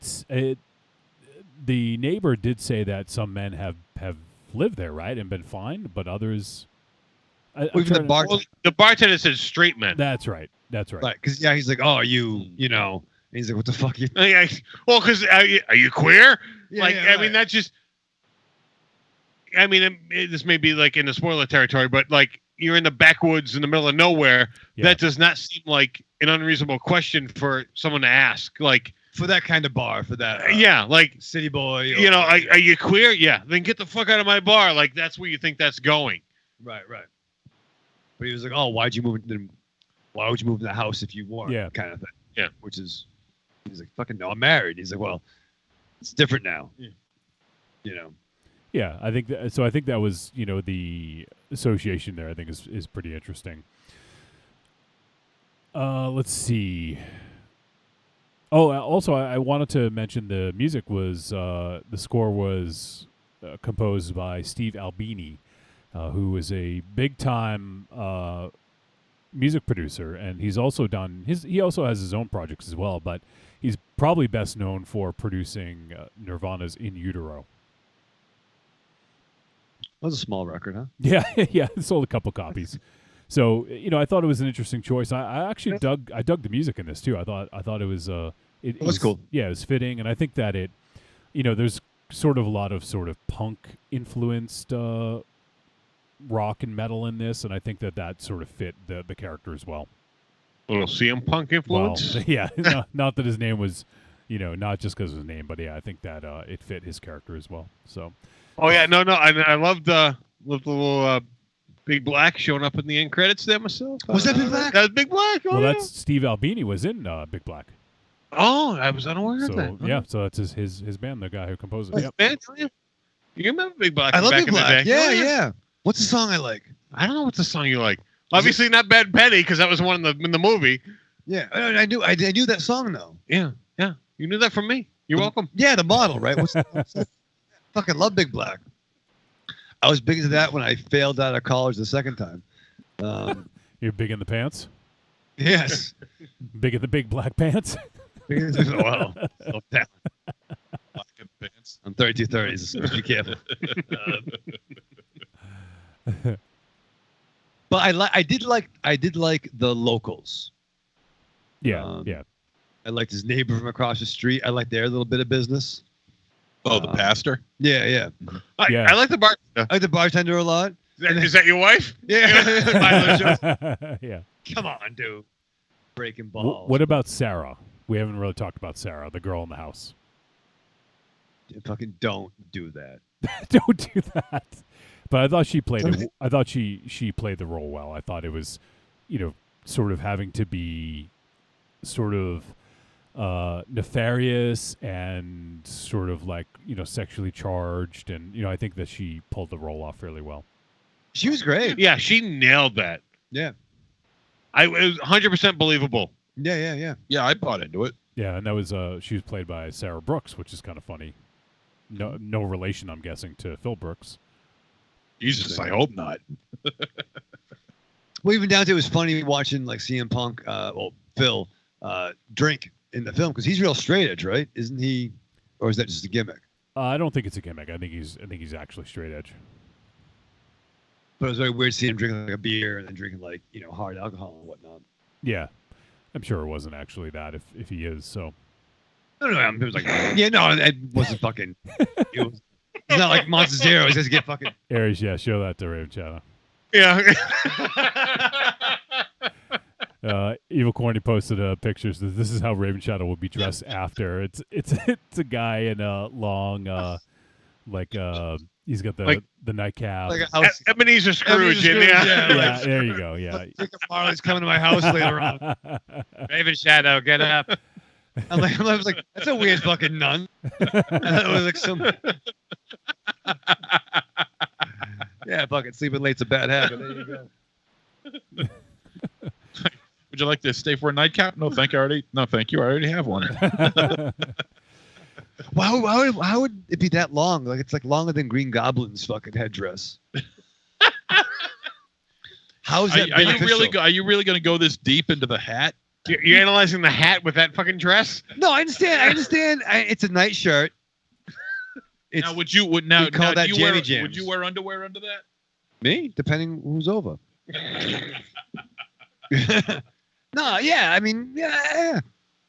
So Raven Shadow, I can't remember if you were there or not when we talked about this. I don't think you had gotten into the room, but have you ever read any of CM Punk's comics? Do you know if you've read any of the ones that he's written?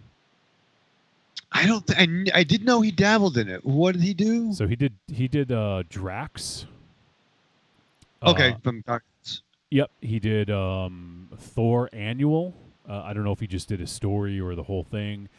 Strange Sports Stories from Vertigo. He did Thor: Who Holds the Hammer. Really? Let's see. What else did he do?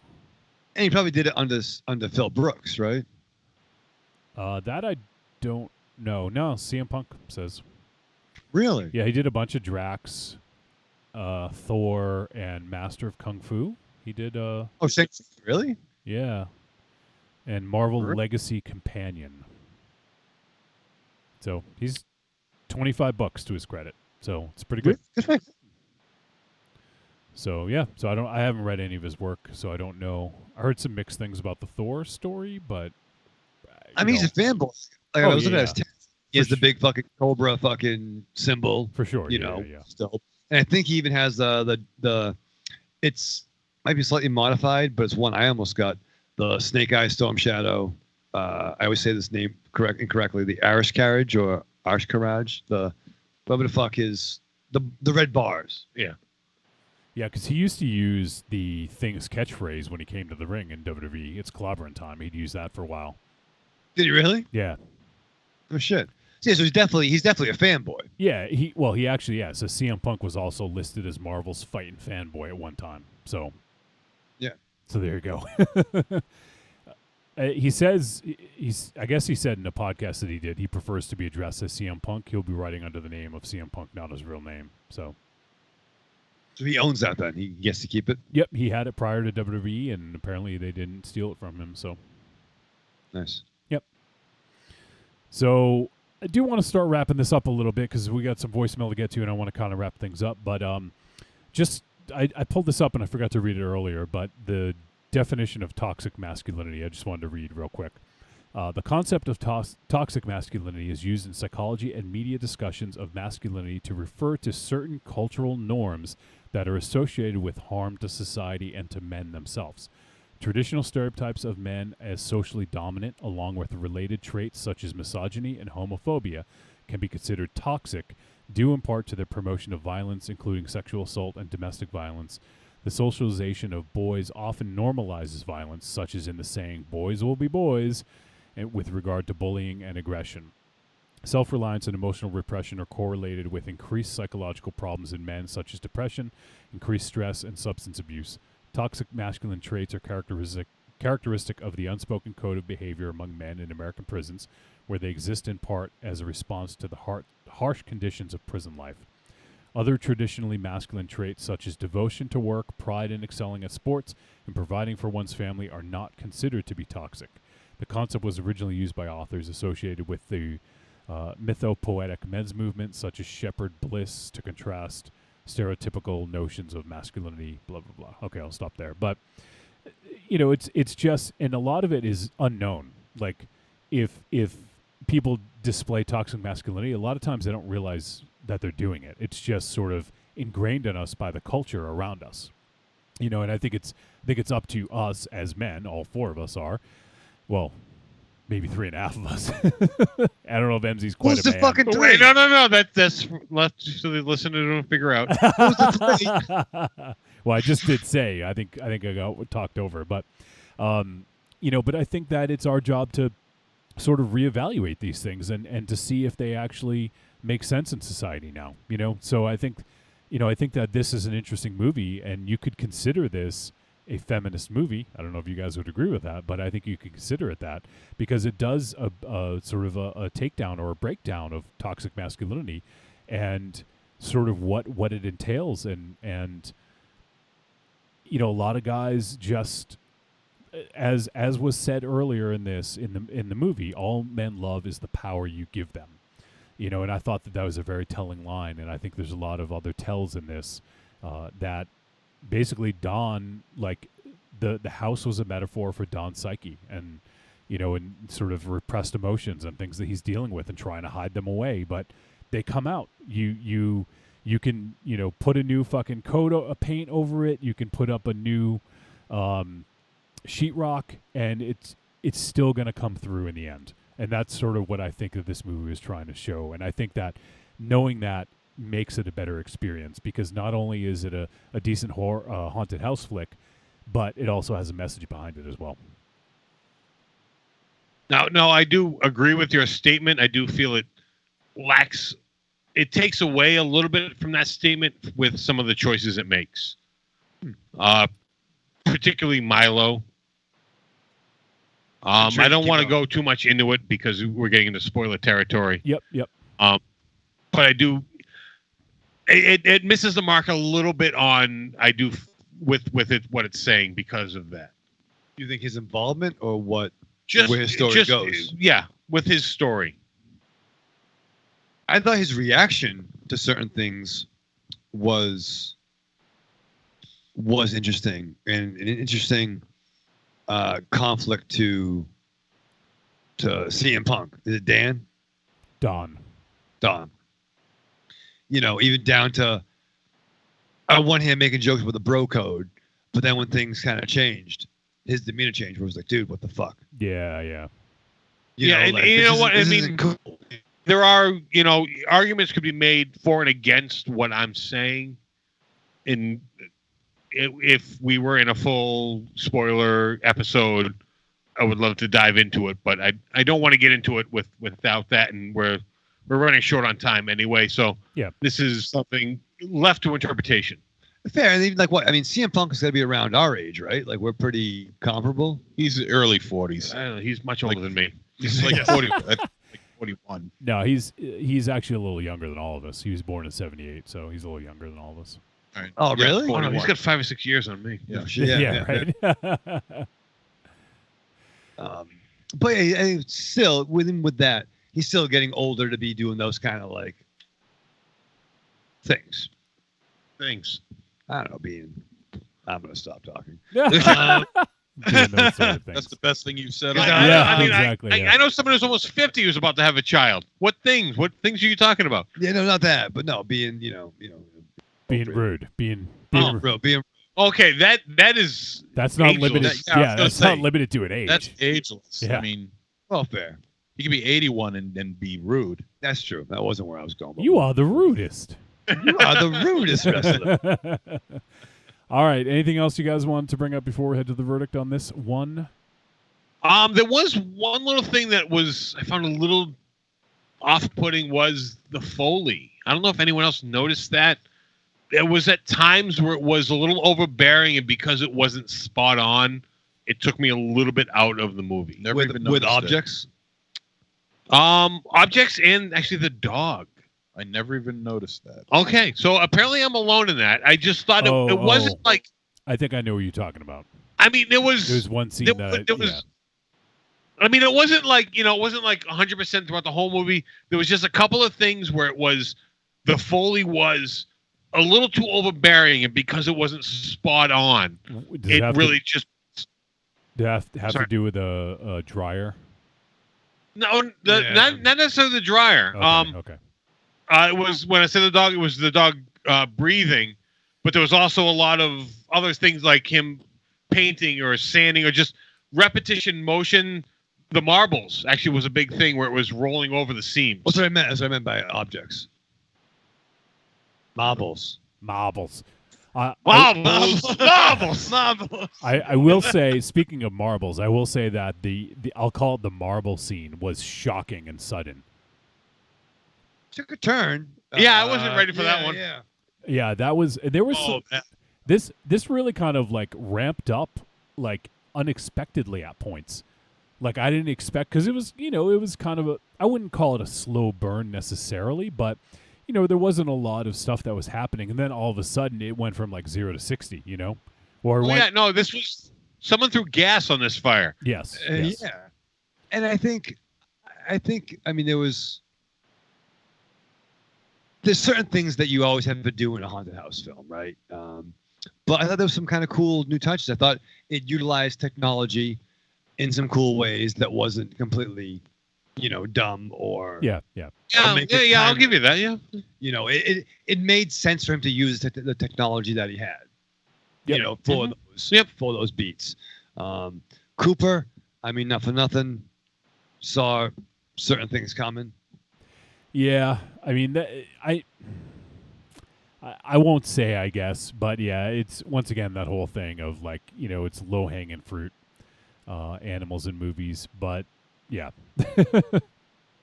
Well, I mean, this is a very paint by numbers movie. There's like, I mean, little bit of spoilers, but there's not a whole lot of like, oh my god, like I've never seen that before. Yeah, there was a lot of just paint by numbers, and that's not an entirely bad thing. Yeah, I will agree with that, especially because of the layering in this movie. I think that yes, if you tried to do too much with it, that might be lost. So yeah, I think it's a haunted house movie.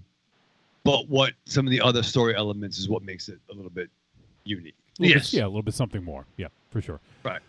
All right, well, let's head to the verdict on this baby. Trick or treat, baby. I wonder if people would say you're a trick or a treat. Trick or treat, motherfucker. All right, it is verdict time. We're going to let you know whether Girl on the Third Floor was a trick or a treat. Any final thoughts? Let's go around the room over there, starting with MZ. Oh, well, hello. Welcome to the show. Hello, wake up. Nice to have you on. Booby trip. I think Phil Brooks, and that's what I'll call him. Mr. Brooks. Yes, Mr. Brooks. Philly B. I think Phil Brooks put in a rather good performance considering this is his first time out. Now it might not be that much of a stretch for his character when he wrestled in WWE, but still he was able to make it translate to film in an interesting story, and it worked out fine. There are good scenes of tension that are involved in this film. Some scenes are rather convoluted in a way, and in a way it kind of like all irons itself out in the end. I felt the girl, what was her name? Sarah Yates. Yeah, Sarah. Yep. Yeah, I thought she was very good. The one I didn't like was the one who played Liz, because I just felt like in the final third of the film, it just felt like, man, it just felt like her character became wildly uneven at that point. Have you ever met a wife? Never. Wow. Yeah. Usually only once. No. When I was watching the film, I'm thinking a person wouldn't act this way, given the situations that's been thrown in front of her. I don't know. Well, okay, it's your verdict. I don't know if I agree with you, but Yes, thank you for allowing me my verdict. Who are we talking about? Liz, the wife. The wife. Oh, the wife. Yeah, and but it's really and when you get to her, because 2/3 of the film is on him, and the final third is on her, and that kind of we invested all this time into this one character, then it just goes over to one other character that we really don't know that much about. It's kind of jarring. So that I have a bit of not a problem with, but it's just something that I noticed. But this is an interesting movie. It's not particularly scary, but it does have its slight bit of tension that's building up, and there's lots of goo flying around all over the place, a la Evil Dead, a la Amityville Horror. So if that's what you like, this movie's got plenty of that.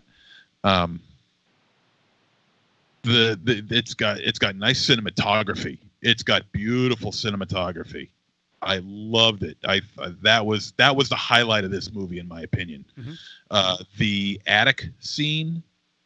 Yeah. Where he's got. I thought that was so wonderfully shot. That was so beautiful. Yep. So yeah, there's a lot to like here. It's not perfect, but there is a lot to like here. So I'm going to give this a treat. All right, Aries. Yeah, you know what? I wish I was taking notes during MZ's little talk there, because there's a lot I agree with and a lot I disagree with. The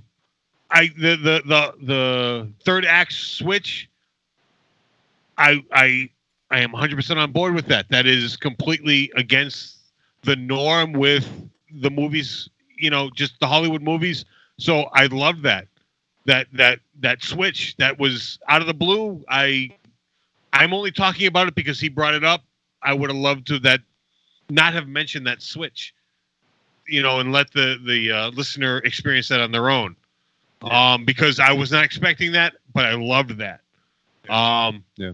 That character's motivation, 100% believable. As far as being in that situation, 100% believable. Like, I didn't have an issue with her at all. I thought all the acting in this was great. I forget her name, the young woman throughout the whole thing, Sarah. Spot on. I believed her throughout the whole thing, no matter who she was dealing with. Yeah. I 100% believed her. Like, I know that girl. Like, that really. That manipulative. No, you don't want to meet that girl. Manipulative can get anything out of anyone. Like that. Oh God, yeah. Is her name Courtney? No, just Thank you. that's a callback to when Rocky was on. Yeah, I couldn't figure out the name. Yeah. Oh, but there was so much good in this movie. And now it's not a perfect movie. There are issues with it. As I mentioned, the Foley I thought was a little off. The dog, I mean, there's only so much you can control a dog, but the dog, you know what? I'm going to be that asshole. Was not the best actor. Well, he was way too fucking behaved. Well, but the problem, like, there was a couple of times where they were waiting for him to do what they wanted to do before reacting. And it was just a little bit like, okay, you're going to wait for the dog to misbehave before you punish him. That because it was a noticeable pause that took me out of the movie a little bit. I would have tried to maybe find a better behaved dog that would have. All disagrees. He feels the dog was attended. Maybe we should find a better behaved dog for the show. Ollie. But all in all, this is a good movie. This is a solid story. It's not breaking any ground with the story. With the subtext, it is very good. If you can read into that, which I would think most of our listeners can. So watch this movie. Sit down. It's a very short watch, which is right in Raven Shadow's wheelhouse. So yeah, check this out. This definitely is a treat. All right, Raven Shadow. Yeah, I mean, it's like Arius had said. Sometimes being paid by numbers isn't always bad. It hit all its spots. You're making a haunted house movie. You got to have certain things. Semen is a bold choice. That's not one of the numbers that we always try to cover, though. It's a different number, though. So it was like, hey, shit leaks in haunted houses. That's up there in like 15, 16 number. Yeah, it's like, it's always, what if it's cum? Good idea, fucking Tom. That's good. And maybe it's not cum, but it looked like it. But I think it's the personalities and where the story goes. I do hesitate to say too much. It's very familiar, but I was really engrossed by CM Punk's role. And he fucking Casablanca and he ain't winning an Oscar, but at no time did I think this was a WWE production. Oh yeah, for sure. And because it stars him, like there's no fucking Brodus Clay fucking movie, kind of shit like that. And those can be fine too, but I did like CM Punk. I truly feel he did carry the picture, and the interaction with other characters is what kind of made this different. So with this, if this is the director's first time film, with his pedigree of producing, I am truly excited to see what he's going to do next. Yeah. And I think I liked what was injected. It was enough to make it different. Yeah, and if you didn't get it, I think it still works, Exactly right. If you just like a haunted house movie, this is perfectly serviceable. But there is something there, and I think it was intentional. And I think the casting of CM Punk kind of made that happen a little bit more. Yep. Because you didn't need, and I'm not going to say it's a fucking daring performance, but the dude did. No. I liked it. I liked it. Some good gore, and I'm curious of what this dude does next. Is it top 13? I don't know. But I did enjoy this, and I even could have used it to be a little bit longer, Aries. What do you think about that? Wow. Ooh, yeah. Ooh, look at you. You know what? I will agree with that. That was one of the things I wanted to say, that I thought the whole build-up was a little too abrupt and a little too quick. Yeah, I kind of wanted a little more length in this. Yeah. That's the first time I ever heard you say that. That's true, yeah. Well, All right, well, mine's going to be short and sweet. Well, fuck. I fucking... All right, treat. You fucking confused me. I forgot what the word was. Treat. Mine's also a treat. I did enjoy this movie, and I think that it does work effectively as a haunted house film, but I think also even more effectively is sort of what this film has to say about toxic masculinity. And if you get it, I think it definitely adds another layer on top of this. And you know, like I think CM Punk was good in this. I think overall, like Travis Stevens did a great job of directing it, and like you guys said, I'm looking forward to seeing what else he does, because he's shown that he can certainly handle the camera from behind it, as opposed to being just a producer. So I'm looking forward to seeing what else he does, and I think that we need more films that not necessarily examine toxic masculinity, but just that sort of explore ourselves and let people sort of take a look at themselves and not think of themselves as infallible, like pieces of art that, you know, can't possibly do wrong. Because I think there's too many people that are that way. I think that, you know, people just need to take a look and say, hey, you know what, like, I'm not perfect, and I'll try to be the best that I can be and work towards that, you know. And so I think it's kind of interesting that it sort of tackled the toxic masculinity. But no, it's a treat for me. I dug this, and I think a lot of people out there will dig it as well. So there you have it, our discussion of Girl on the Third Floor. And I got to admit, with everything going on with the Halloween special, and also with the trip up there to Rock and Chalk and everything, I haven't had a lot of time to plan out New Guest November. But my hope is everything will go as planned.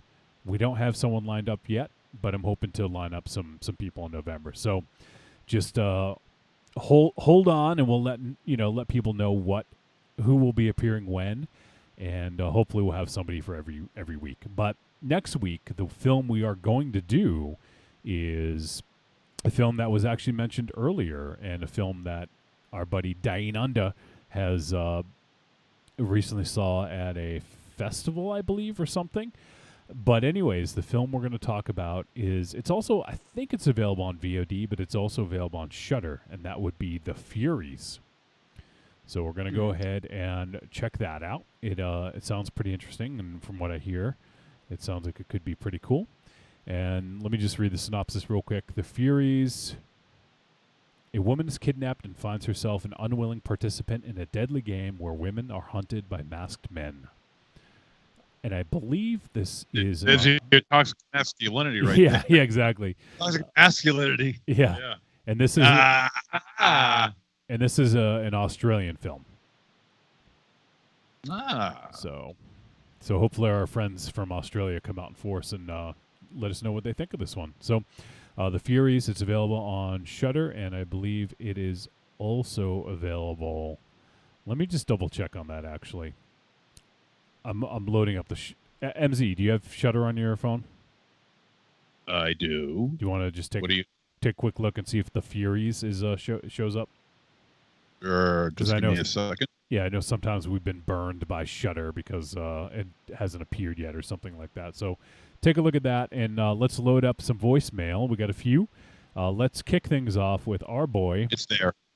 It is. Okay, great. So it's there. The Furies is on Shudder. You guys can check it out there, and I think it's also on VOD as well. So that's what we're doing next week. Now let's get to some voicemail. We're going to hear from FTM. First time Mike. What's up, Trick or Treat family? This is First Time Mike. How's everybody doing? I would just like to go on the record to say on Halloween 2019 in Milwaukee, it fucking snowed. Snow. Really? I had to shovel snow today on Halloween. Really? That's some bullshit. Pardon the swearing, I just had to get that out. Also, me and first time Pa went to Walmart today for something, and they already have they're already putting up gift sets for Christmas. I mean, come on, at least let the day get through before you start. I mean, I'm all for markdown candy, as you can tell, but come on, at least give the Halloween stuff and the rest of their day to sell before you start putting up all the, swallowing it up all with the Christmas stuff. But here today about Halloween traditions, I want to talk about a little bit of one of my favorite ones. It was a bunch of my friends I've known for, almost over 25 years now. We would all get together, everybody from the different parts of the life. A lot of my gaming friends, we would everybody would bring some horror movies and usually stop off at my friend Tim's apartment or my friend Mark, his place, and we would everybody would bring some food and some movies, and we would pull it all together, and we'd have a Halloween movie night. Usually 3 to 4 movies from about 6 to midnight, and it was great. We would have classics of the genre like Evil Dead, or I brought a good copy of Demons, or the Evil Dead one was great because there was a person there that it's always fun to watch non-horror movie people watch a horror movie, and this lady was complaining she had seen Waxwork, and there was it was the unrated, so there's bloody scenes all over the place, and then we pop in Evil Dead, and she was saying that Waxwork was there, and I'm thinking oh man, Evil Dead, there's some scenes in there you are not gonna like. And you're just waiting for certain scenes in Evil Dead that, especially with the lady, it's kind of, and it was great. So you had the classic ones, and we also end up seeing movies like Zombie Ass Toilet of the Dead, which I bet you Monster Zero has seen, if I'm a gambling man, and the Gay Bed and Breakfast of Terror, which was a very strange movie. But it was great. It had everything from Universal Horror to Italian zombie movies to one time we saw, it was a Robo Vampire, one of the Thai, I think it was a Godfrey Ho, very strange RoboCop Chinese ghost story ripoff movie. But I enjoyed it just for my B movie sensibility. Some of my friends are wondering what the hell, and there was a couple of them where even I went, what the hell did I just watch? But it was a great time. But after the past couple years, people's lives went in different directions, different relationships kind of ground on each other, and maybe for the past year or two we haven't really done it. And this year we were talking about it, but stuff fell through. So that's my favorite tradition, a horror movie Saturday with a bunch of friends, eating good food, drinking, well, not too much because I usually end up driving, and just watching some fun movies. If they were bad, we made fun of them. If they were good, we just enjoyed them.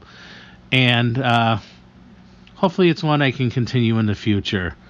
Hope you guys have had a great Halloween. Looking forward to well, hey, we're going to be rocket sledding to the holidays pretty soon, but enjoy this holiday season. And what the hell? Take back a couple days, have a couple extra days of horror movies, because, come on, Christmas keeps on butting in. Hallmark movies already going on with the Christmas movies. Damn it, people.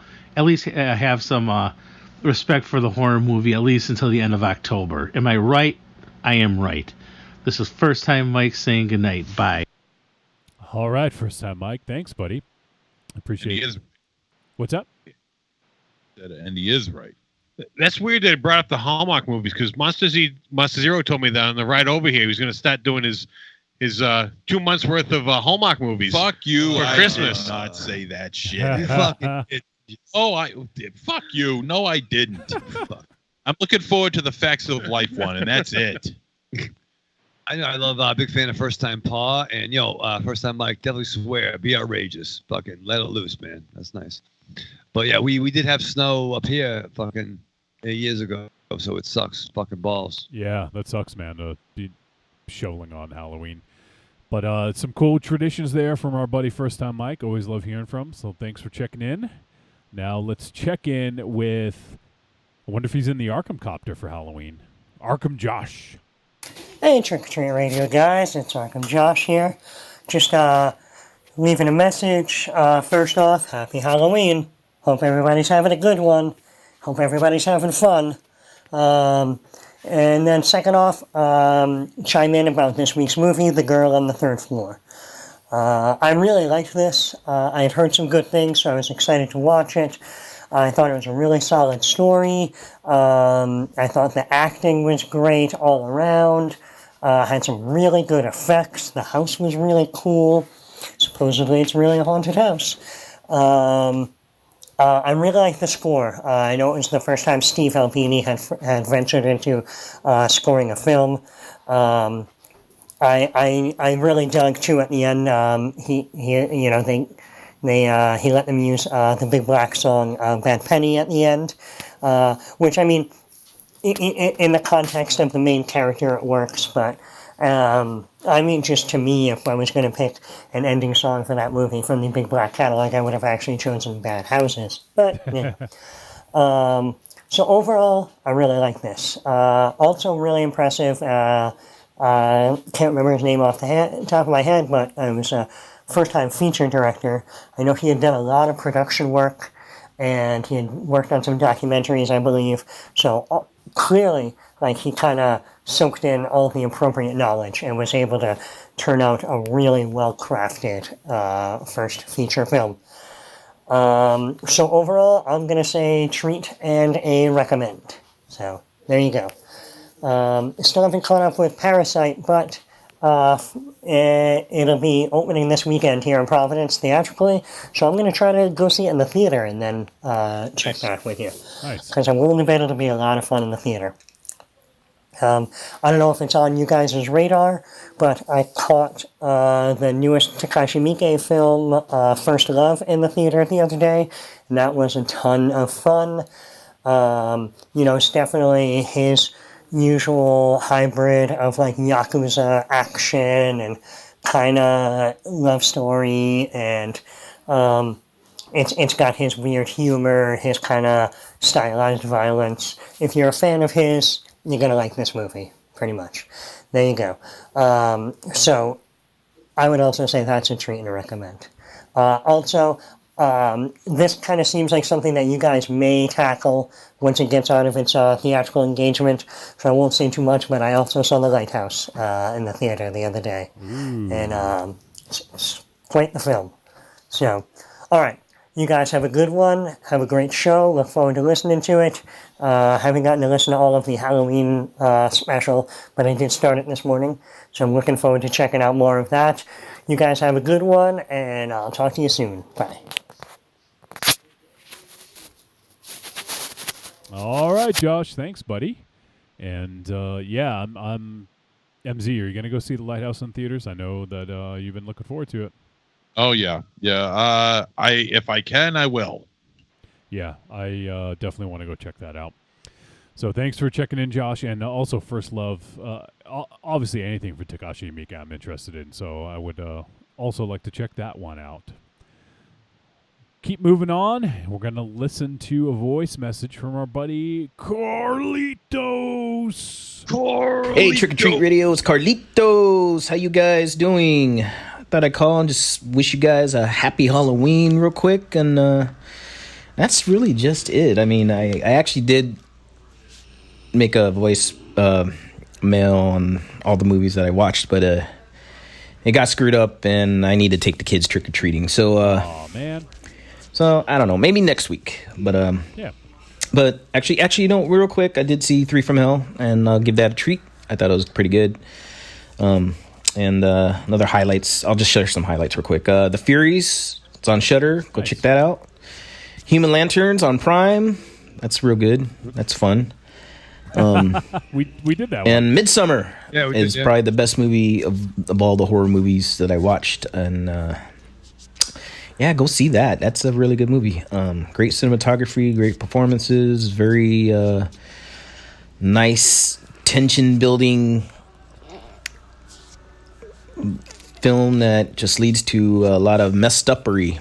And that's it, man. So I'll go ahead and let you guys go. And actually, I have somebody here with me that you guys haven't heard in a while.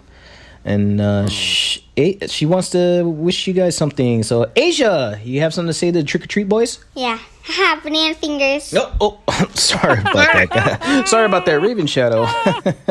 Anyway, yeah, she meant to say Happy Halloween, right, baby girl? Yeah, okay. Okay, so I'll talk to you guys later. Bye. The fuck, bro? I mean, Happy Halloween was nice. That was nice sentiment, but banana fingers. It's funny. She's getting big, right? Yeah, she is. Fuck this movie to that. Like, that was Jared Blinkhorn's. That was Jared Blinkhorn's daughter. I thought Lito also did it too. Maybe not. Oh, maybe. I think I have the clip somewhere. I'll look for it during the next one. Yeah. Thank you for checking in, Carlitos, and sorry to hear your other voicemail get screwed up. That's always a pain in the ass. But yeah, if you want to send it in the future and let us know what you've been digging, definitely let us know, man. But he was in favor of the Furies, so that's one. And Dane also liked it too. So a couple recommends already on that one. So looking forward to it. All right, final. What's up? Good pedigree. Yeah, for sure. All right, final voicemail. This is from Pabst. How's it going, guys? It's Paps, just calling in. Hope you guys are having a fantastic Halloween. I'm looking forward to listening to the episode. So, I am pretty sure I missed calling in last week, so this is going to be a long one. Alright, so, last I left off on my 31 Days of Halloween. Number 18, I watched Uzumaki, which was hilariously, terribly awesome. That was some god-awful CGI, but I thought it was fucking great. My fiance is a huge fan of the comics, so I'm definitely interested in checking it out pretty soon, because very interesting concept, but that movie was fucking bad. Number 19, I watched Something Wicked This Way Comes, one of my favorite old like Disney horror movies. Super well done, Jonathan Pryce, and it's wicked creepy, love it. Number 20, The Stuff, fucking ridiculous, over the top, hilarious. Definitely dug it. Number 21, I watched the first Paranormal Activity, and I actually really liked it. I liked it more than like the first time I watched it, like way back when it came out. Yeah, I'm glad I rewatched that one. Number 22, I watched Grotesque, which was fucking all over the place. Oh, that I don't know what I can say about that movie other than what the fuck. If you haven't seen it, I definitely recommend checking it out, because it's definitely going to throw you for a few loops. Number 23, I watched It Chapter 2, and I didn't like it as much as I liked the first one, but I still definitely enjoyed it. Well acted. Bill Hader did a fucking amazing job. I love him. Yeah, I enjoyed it. Number 24, I went actually to the Columbus in Providence, and this fucking awesome thing, Dreadfile Cinema. They think it's like last Thursday of every month they do like a screening of like an awesome like old horror movie, and they did Halloween 3, and it's probably my favorite Halloween movie, I'd say. Loved it. It was great to see it in like a little like intimate theater. Yeah, fucking amazing. Number 25. I watched Beetlejuice with the family, and it's been a while since I've seen that one. It's very weird to see, like, young, skinny Alec Baldwin. But I fucking love that movie. Michael Keaton's amazing. Gina Davis, Winona Ryder, everyone. Love it. Number 26, I watched 3 from Hell, and I really wanted to love that movie. I understand, like, with, like, Sid Haig, like, being really sick, it kind of, like, threw a wrench into Rob Zombie's whole plan. And, he kind of did what he could with, like, including, God,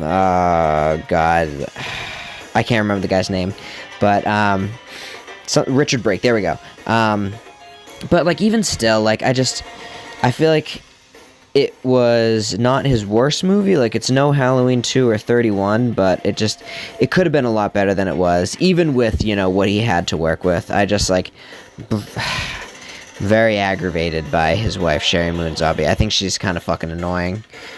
And it just, like, I felt like she was just, like, really crazy and up, baby. Like, it's, like, not been like a really long time since I watched Devil's Rejects and House of Thousand Corpses, but like I don't remember her being that kooky and insane, and like, oh my god, the fucking slow-mo scenes were just too gratuitous. Yeah. So like, didn't hate it, but I don't know, wasn't really a huge fan. I would have liked to see more of those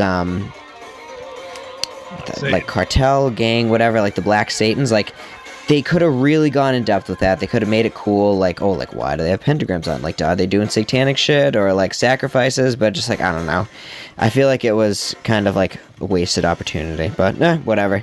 Anyways, number 27, I watched The Wrath on Shudder. It was okay. Wasn't super blown away by it. I enjoyed it, but, you know, nothing to write home about. Number 28, I watched Crawl, the fucking Alexander Aja, or however you say his name, alligator movie. Fucking loved it. Was exactly what I wanted it to be. Ton of fun. Number 29, I watched Nightmare Cinema, and just meh. I don't know.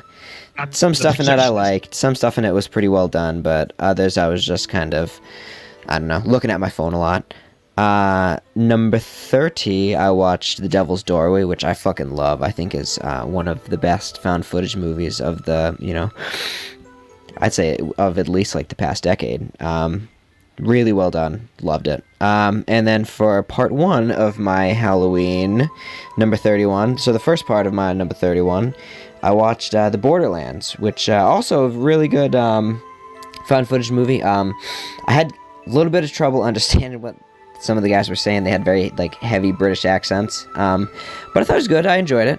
And then coming up part 2 of my 31, which I guess is technically number 32, or technically number 33 because I had a number 0. But I'll be finishing off the Halloween season with Mandy, probably my favorite movie of last year. All right, I hope you guys have an excellent evening. I'm looking forward to listening. And then I did not remember to call in for your Halloween special, but I would say one of my favorite Halloween specials would have to be from It's Always Sunny in Philadelphia, where the gang's flashing back and they're trying to figure out who got Dee pregnant. I hope you guys have a good one. I'm looking forward to listening, and peace. He was playing a little goblin there. I heard the Phenomena score. And yeah, pretty awesome. So thanks, Paps, and that concludes his 31 days of Halloween. Some pretty good stuff in there, especially Devil's Doorway, MZ. Right. Yeah, he dug that. Great. So pretty cool. Yeah, great.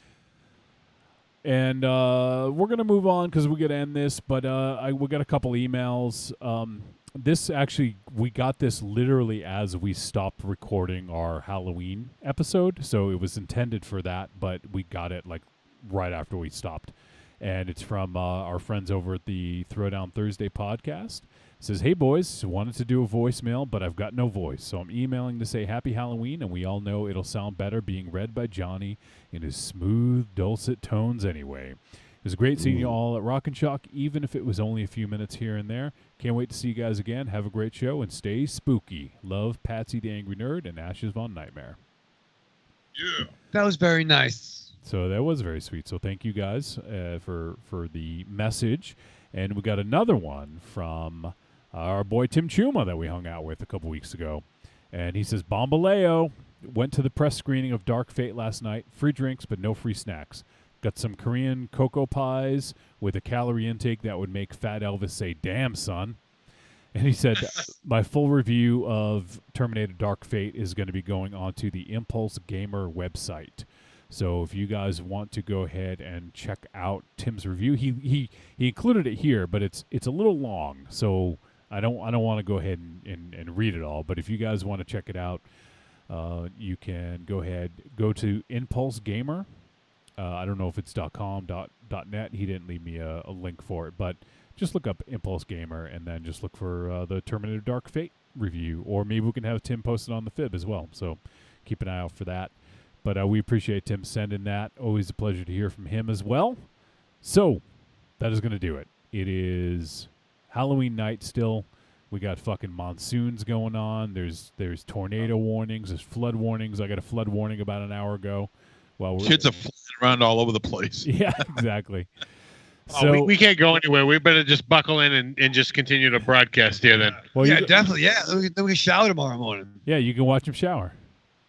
I'm not watching any. No, come on. We got a report on the toddler tsunami that's happening right now. You know. Why are you gonna be weird? No, man, because I'll show you what's done. What happens.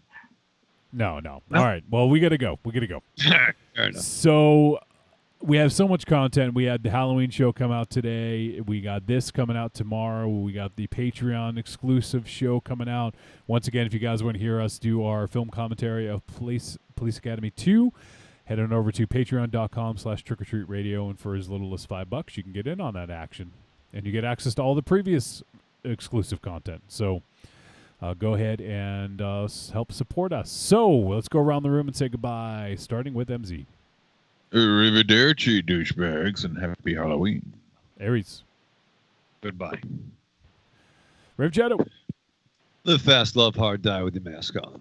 All right, everybody. Happy Halloween. Whoa. We appreciate everyone who phoned in and sent us a voice message, and everyone who listened live. Hopefully everyone had a great Halloween, and we will be back next week. New Guest November kicks off. Hopefully we'll have a new guest with us, and we will be talking about the film The Furies, which is available on Shudder, at least in America.